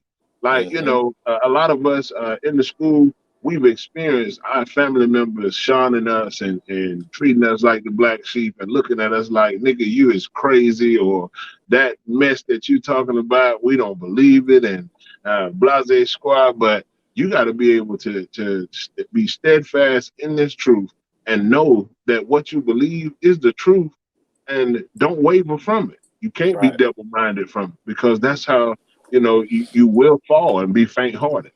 Damn right. Nah, damn right, soldier. You know what I'm saying? Most High in Christ, man. You know what I'm saying? Like, that's exactly it. Like, you have to understand in serving the Most High that you're going to go through some temptations, man. And you got to be willing to count the cost. Is it going to cost everything? Is it going to cost my life? Is it going to cost my family members? You know what I'm saying? My so-called loved ones? Well, you got to be willing to foot the bill. You know what I'm saying? You got to be willing to pay that expense in order to serve the Most High, man. You know what I'm saying? And as a true servant of the Most High, you know what I'm saying, our people have to understand that keeping his commandments is the only way you're going to serve him. You know what I'm saying? If you're a true Christian of the Most High, or a true servant, keeping his commandments and doing what he tells you to do is the only way that you can please him. You know what I'm saying? And you got to be willing to do it no matter what. No matter what. Do what's right no matter what, right? Let's continue on.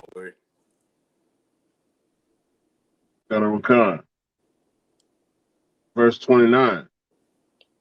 lest haply, after he hath laid the foundation and is not able to finish it, all that behold it began to mock him. Mm. You know what I'm saying? They, Like you wasn't able to endure the end to the end. You know what I'm saying? You didn't realize that you probably didn't have enough to finish it. You know what I'm saying? You didn't understand that you might gonna come a little short, you know what I'm saying, a little bit of problems and adversity is gonna come towards the way. So instead of completing the task or putting all of your money in, you just gave up on building it. You know what I'm saying? And the people that see you that gave up, what they gonna say? I knew this nigga, I knew this nigga was this, right serving in that cult. You know what I'm saying? Your people is waiting for you to leave out this truth. You know what I'm saying? Your oppressor is waiting for you to stop serving the Most High. You know what I'm saying? And once you stop, all they gonna say is, I knew it, It was just a phase, man. Just a phase. Come here and sit next to mama. I told you that I'll get my baby back. You know what I'm saying? That's your old grandma would probably be saying to you. You know what I'm saying? Because they're hoping and waiting for you to give out on your integrity. You know what I'm saying? You got to understand the cause. You got to understand that you have to go all out in serving the Most High and doing what's right and standing up for your people. You know what I'm saying? Guess what? The baby didn't understand the cause. Nick Cannon didn't understand the cause. learn They, quick though, sir. right. You know what I'm saying? They right now apologizing. Crazy. You know what I'm saying? Nah. The baby done folded already. You know what I'm saying? Well, if you gonna say something like that out your mouth, stand on it, man. That's what. Salagia, sir. Go ahead, soldier. And that's the thing about it too. It ain't even been a week, and these niggas supposed to be the street niggas that y'all look up to. And the only one that like the general said, Lil Boosie. And Lil Right? Boosie, Yeah. Nah. I don't dig that nigga like that. But his music, he's straight to whatever. But that nigga standing on his square. He don't care how nobody feel about it. His mama, nobody. He meant what he said. They trying to make us homosexuals, and he's standing on that, and I can respect. Right.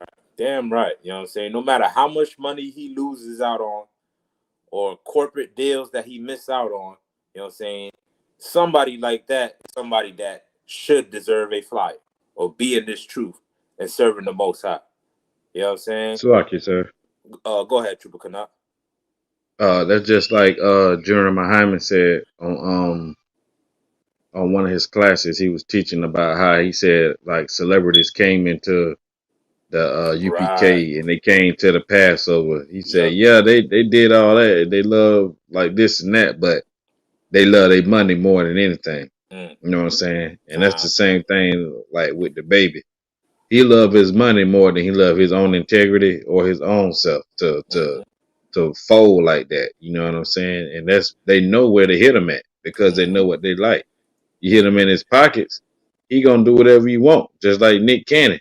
He got a new show now. He's a television, like a daytime show. He ain't even doing Wild 'N Out because Wild 'N Out too black. You know what I'm saying? It's too niggerish, if that's even a word. So now they got him on there with a suit and tie, Oh yeah. acting like that pressure. He got a new show coming out. So Salaki, they love their money more than they love their own integrity and anything else. Man. You have to consider that cost, man. You got to foot the bill and serving the Most High. Be willing to lose it all. Because guess what? Our people need to hear stuff like that. You know what I'm saying? Especially they ain't leaders. You know what I'm saying? I ain't knocking these brothers. The baby is not a leader. Nick Cannon's show not a leader. Any entertainer, black entertainers are not leaders. You know what I'm saying? You have to be trained and specialized in loving your people in order for the Most High to raise you up as a leader. But just because you have a microphone and a basketball or all that stuff doesn't mean you're a leader. I just want to put that disclaimer out there, right? But still, our people still look up to these cats. You know what I'm saying? We in the ghetto all day. We don't have much to look up to. You know what I'm saying? Because, if they don't know Commander Jenny Honda, but, most of us just look up to these ball players, look up to these rappers, look up to these singers. And when they hear stuff like that, that gives them hope and making sure that they're doing the right thing. You know what I'm saying? That pushes their mind to be steered in a better direction.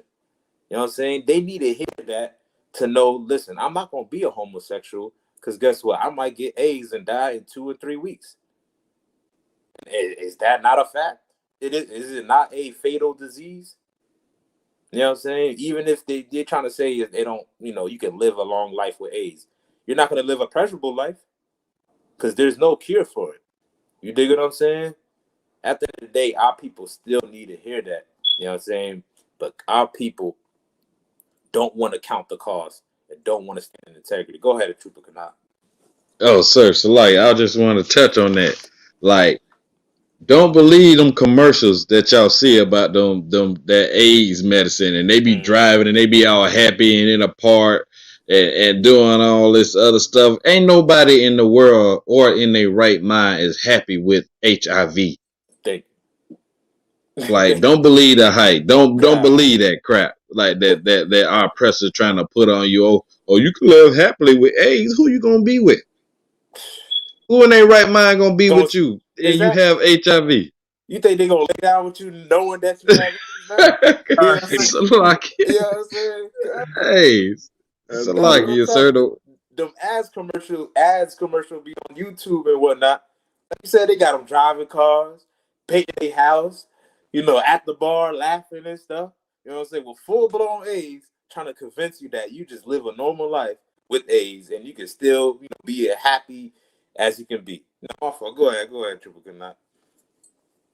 No, Salaki, sir. Now, what you said, you dead on it. Like, you know what we say. The oppressor is the devil that the Bible speaks of. You know That's what I'm right. saying? And he have you believing like, well, dang, maybe I can live a good life with AIDS. Maybe I can find somebody and I can be in love with. Like, come on, that's an illusion. That is an illusion. Damn You right. sinning against the Most High, what got you HIV, and you think he gonna make you happy with it? Right. Salaki. Nah, damn right, man. You know what I'm saying? You think you gonna just live a comfortable life? Like like the brother said, man, that is a fantasy. It's not reality, man. And we've been fed a fantasy all our lives here in America. We've been told that as long as you pray to white Jesus, life is gonna be good and you can do what you want to do and you always feel happy. You know what I'm saying? We've been told that in the Christian church. Even when we go through problems, we gotta wait on heaven. We gotta wait to die in order to experience any type of euphoria from the Most High or any type of goodness from the Most High.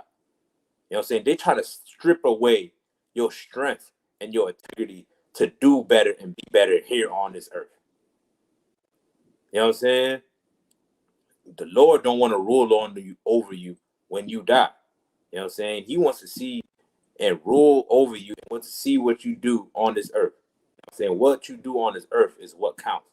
You know what I'm saying? That he brings heaven and hell on this earth. And if you want to overcome any problem, any adversity, it starts with your actions here on earth, man. That's the reality of it. You know what I'm saying? That's the reality of this matter, man. Stop believing in this fantasy.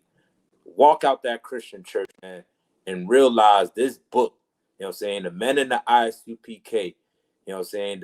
The priests and prophets under Commander Jenny Yohana is the only ones that has the solution to all our adversity that we face in our ghettos, in our barrios, in our reservations, man. You know what I'm saying? This brotherhood is what's going to give us this strength in order to overcome our problems, man.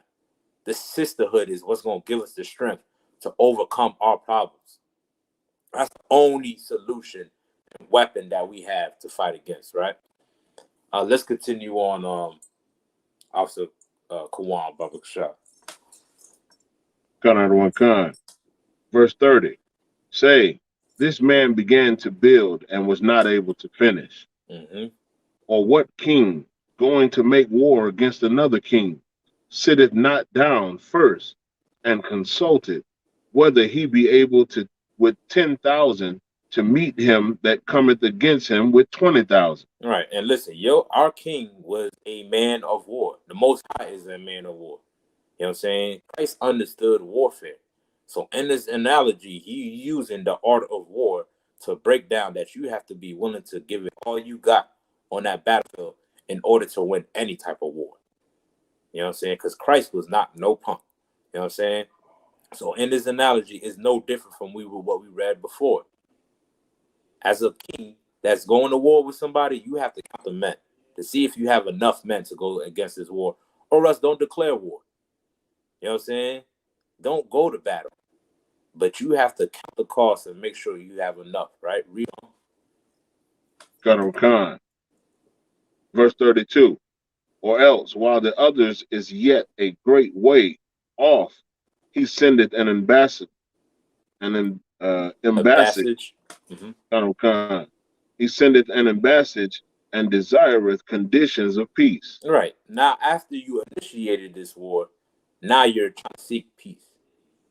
You know what I'm saying? You're going to send an ambassador to try to, a spokesman to try to get you peace so you don't have to go to war because you didn't count the soldiers and the men that you had on the line. You know what I'm saying? The battlefield that you're faced with is life. You know what I'm saying? That's the battlefield that you're faced with.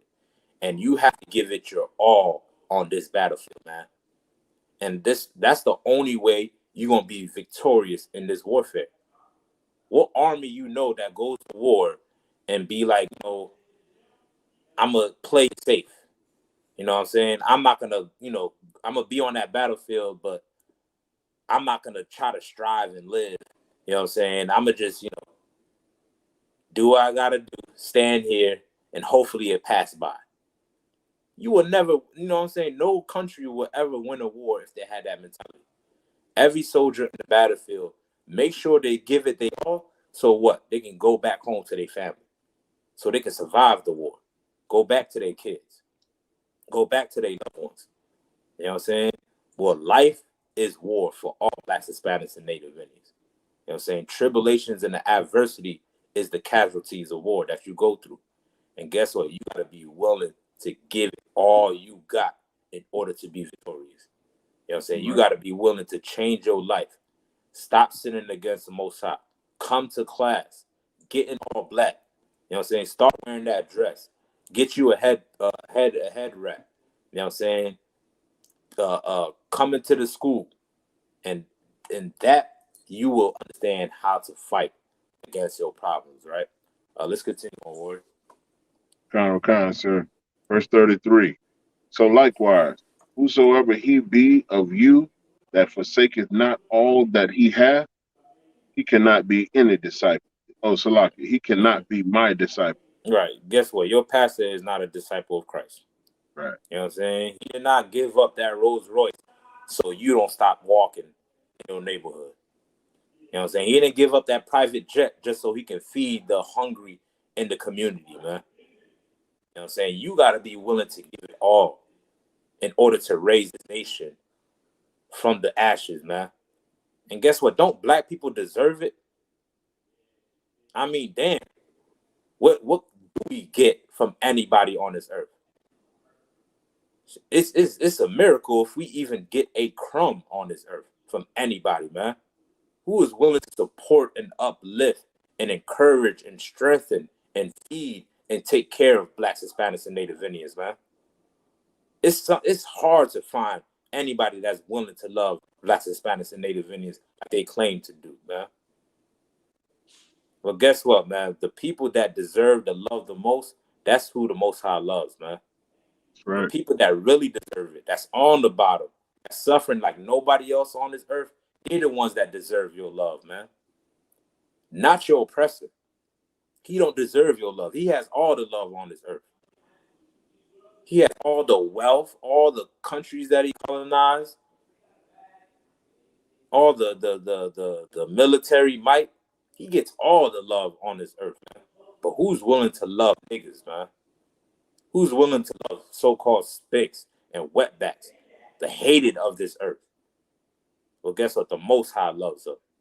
You know what I'm saying? The Most High loves them. And if you love the Most High, and if you're a disciple of Christ, you will love them as well. Because that's what it's all about, is serving the Most High. No matter if it comes with taking the loss, right? You can continue on, Baba Kasha. Khan, verse 34. A matter of fact, yeah, you can stop right there. Colonel Khan. All right, let's get one more scripture. If y'all brothers want to add any precepts or say anything, y'all can go ahead too. You know what I'm saying? Let's get Ecclesiastes 4 and 9.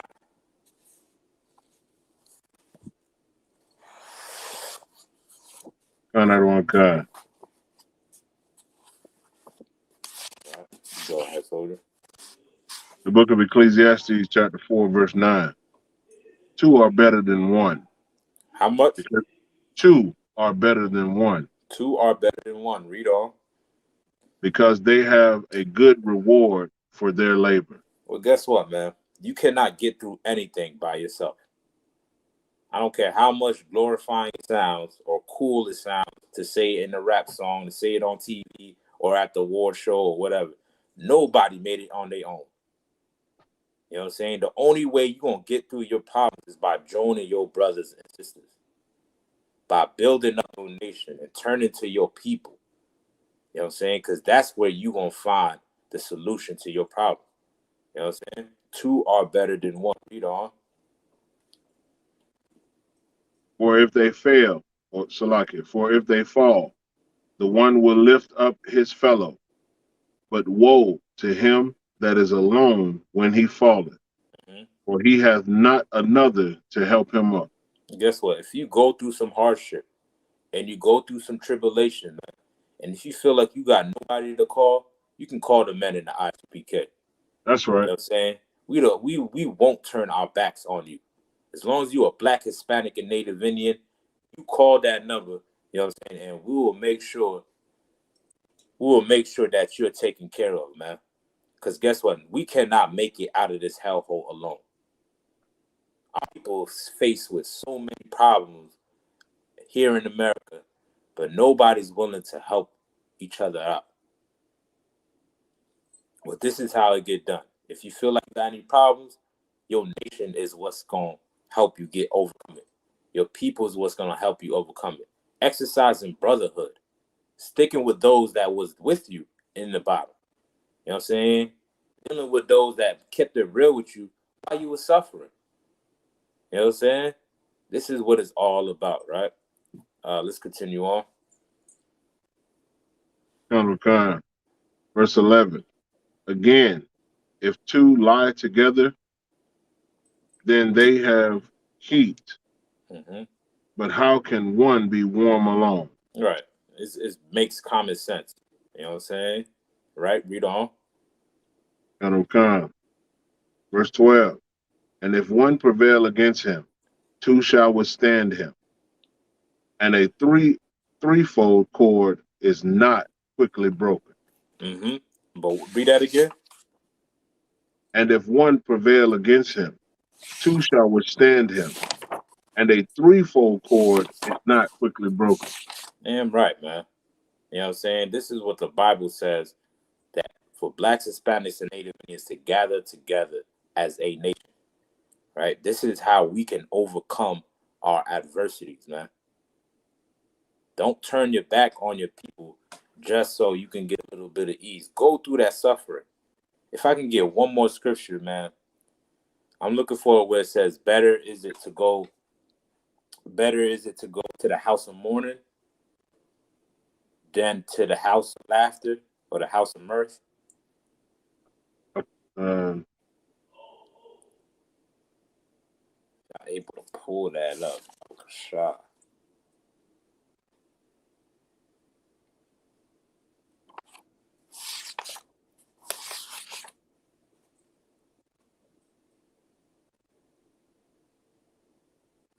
all right, Colonel Khan, sir. Got that for me, soldier? Khan out of one Khan, sir. Hey, Most High in Christ. It's right here in Ecclesiastes. Okay. Chapter 7, verse 2, sir. All right, Most High in Christ. Let's go ahead and grab that. Colonel Khan, would you want me to start at 1, sir? Yeah, that's good. Yeah, that's perfect. The book of Ecclesiastes, chapter 7, verse 1. A good name is better than precious ointment, and the day of death than the day of one's birth. Right. The Bible is saying a good name is better than precious ointment.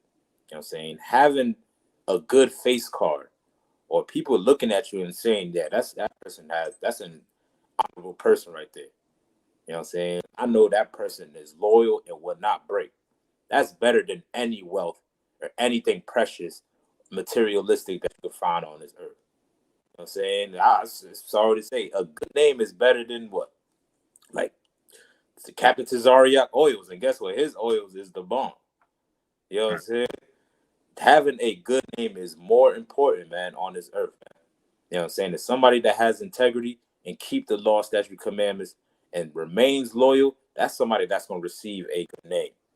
You know what I'm saying? Even in your death, you're still going to be talked about.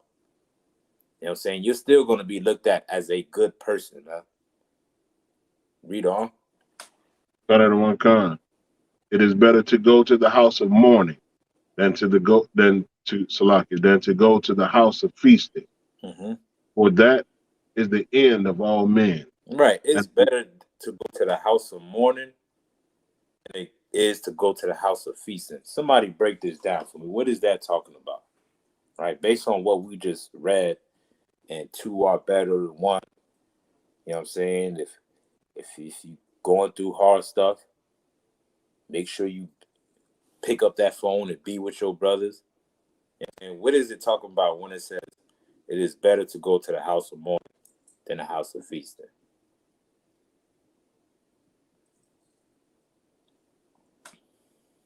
Well, let me ask y'all this. Here on this earth, where would you find the house of mourning? Say that last part again, sir. Here on this earth, where would you find the house of mourning? Where would you find the people, where a majority of people are mourning at? Salakia, sir. In the ghettos, Right. barrios, reservations. In the reservations, in the ghettos, in the bar, that's the house of mourning. You know what I'm saying? That's where our people is suffering in the ghettos. You know what I'm saying? My boy, out in the shop, in the ghetto. Damn right. You know what I'm saying? That brother's correct. You know what I'm saying? That's where you'll find the house of mourning. What the scripture's saying, it's better that you go into the house of mourning and instead of breaking your integrity just to go to the house of feasting, just to get any gain on this earth. Suffer with your brothers and sisters, man. They down, guess what? I'm down as well. I'm suffering, you suffering, I'm suffering. You doing bad, guess what? I'm doing bad. Because we in it together, man. And you got to be willing to go through it with your people. Go to the house of mourning. Go to these ghettos. Go to these barrios. Go to the slums. Like brother Isupk said. You know what I'm saying? Go to these places. Trooper Rakam said a man's reputation is between him and the Most High versus repping for men when we all die. I sound like a rap lyric, you know what I'm saying? So it sounded dope, you know what I'm saying? If you could better explain what you was talking about, you know what I'm saying? But yeah, man, your reputation is very important. You don't want to break it, you know what I'm saying, by trying to be a part of everything that's good in this world, right? Read on. Verse 3. About Kasha. Sorrow is better than laughter, for by the sadness of the countenance, the heart is made better. Right. Why is the Bible saying that? Salakia, sir. Mm-hmm. Same way that the Lord takes no pleasure in sacrifice anymore. He want a broken and contrite heart, because in that you change, you Right. turn from what you've done, or from who you were. Damn right, man. Because guess what? If you're laughing and bliss and happiness all the time, what is the more common result that you get out off of that? Comfort. You're comfortable. Thank you. You know what I'm saying? You don't want to change. You know what I'm saying? Or you're not willing to endure any hardship. So guess what? You'll be willing to do whatever it takes just so you can get a little bit of laughter. You know what I'm saying? But guess what? It's better to be with the sorrowful. It's better to be with those that in the house mourning, because that's where you build a bond at. You build a bond with your brothers and sisters by the adversity that you go through. You know what I'm saying? This is how you be able to sharpen a brother. Y'all go to war together. You know what I'm saying? This is how you able to sharpen a sister as well. You know what I'm saying? Y'all go to hard times with each other. Y'all stand with each other. Through the hardest time is what's going to build a bond between y'all. It's what's going to make a connection between the both of y'all. You know what I'm saying? That way, y'all have a stronger connection than just laughing with each other all the time. Because that's easy to do. When things are good, it's good to come around and laugh with each other and all that stuff. But how many people will come around when things are hard? Right. You know what I'm saying? Well, guess what? That's where you're going to get your good name at. You know what I'm saying? By coming around when times is hard and building that bond and making sure y'all stick together. So when things do get good, you'll never forget about it. That's right. Never forget about the brother and the sister that stood with you when the times was hard. You'll never forget what they did for you when you had nobody in your corner, man. And that's what we build in ISUPK. Go ahead, you got it, Officer Quan. Get down. That just put me in the mind state. Hebrew Academy coming up. Woo, woo. All y'all brothers that's get down with this Hebrew Academy. Yeah. And you know, just from what we experienced in Houston, you're gonna learn brotherhood. You're gonna learn to be one body. You're gonna learn to be one mind and one spirit. And what that is, man, you know, brothers that are not there for their leisure, those are your brothers for life. Those are those brothers that Officer Thawashab is talking about. So make your election sure, man. Get your mind together and understand that, you know, enduring to the end, it takes brotherhood. And that's what we learn here in the ISUPK and the Commander Junior Honor. Damn right, soldier. Damn right, man. Hebrew Academy is definitely coming up, man. And by you even saying that made me think of a point as well. I'm not going to bring out the scripture, but I'll just say, you know what I'm saying? In order to mend two pieces of gold together, what tool or what element do you need in order to do that? Salaga, sir.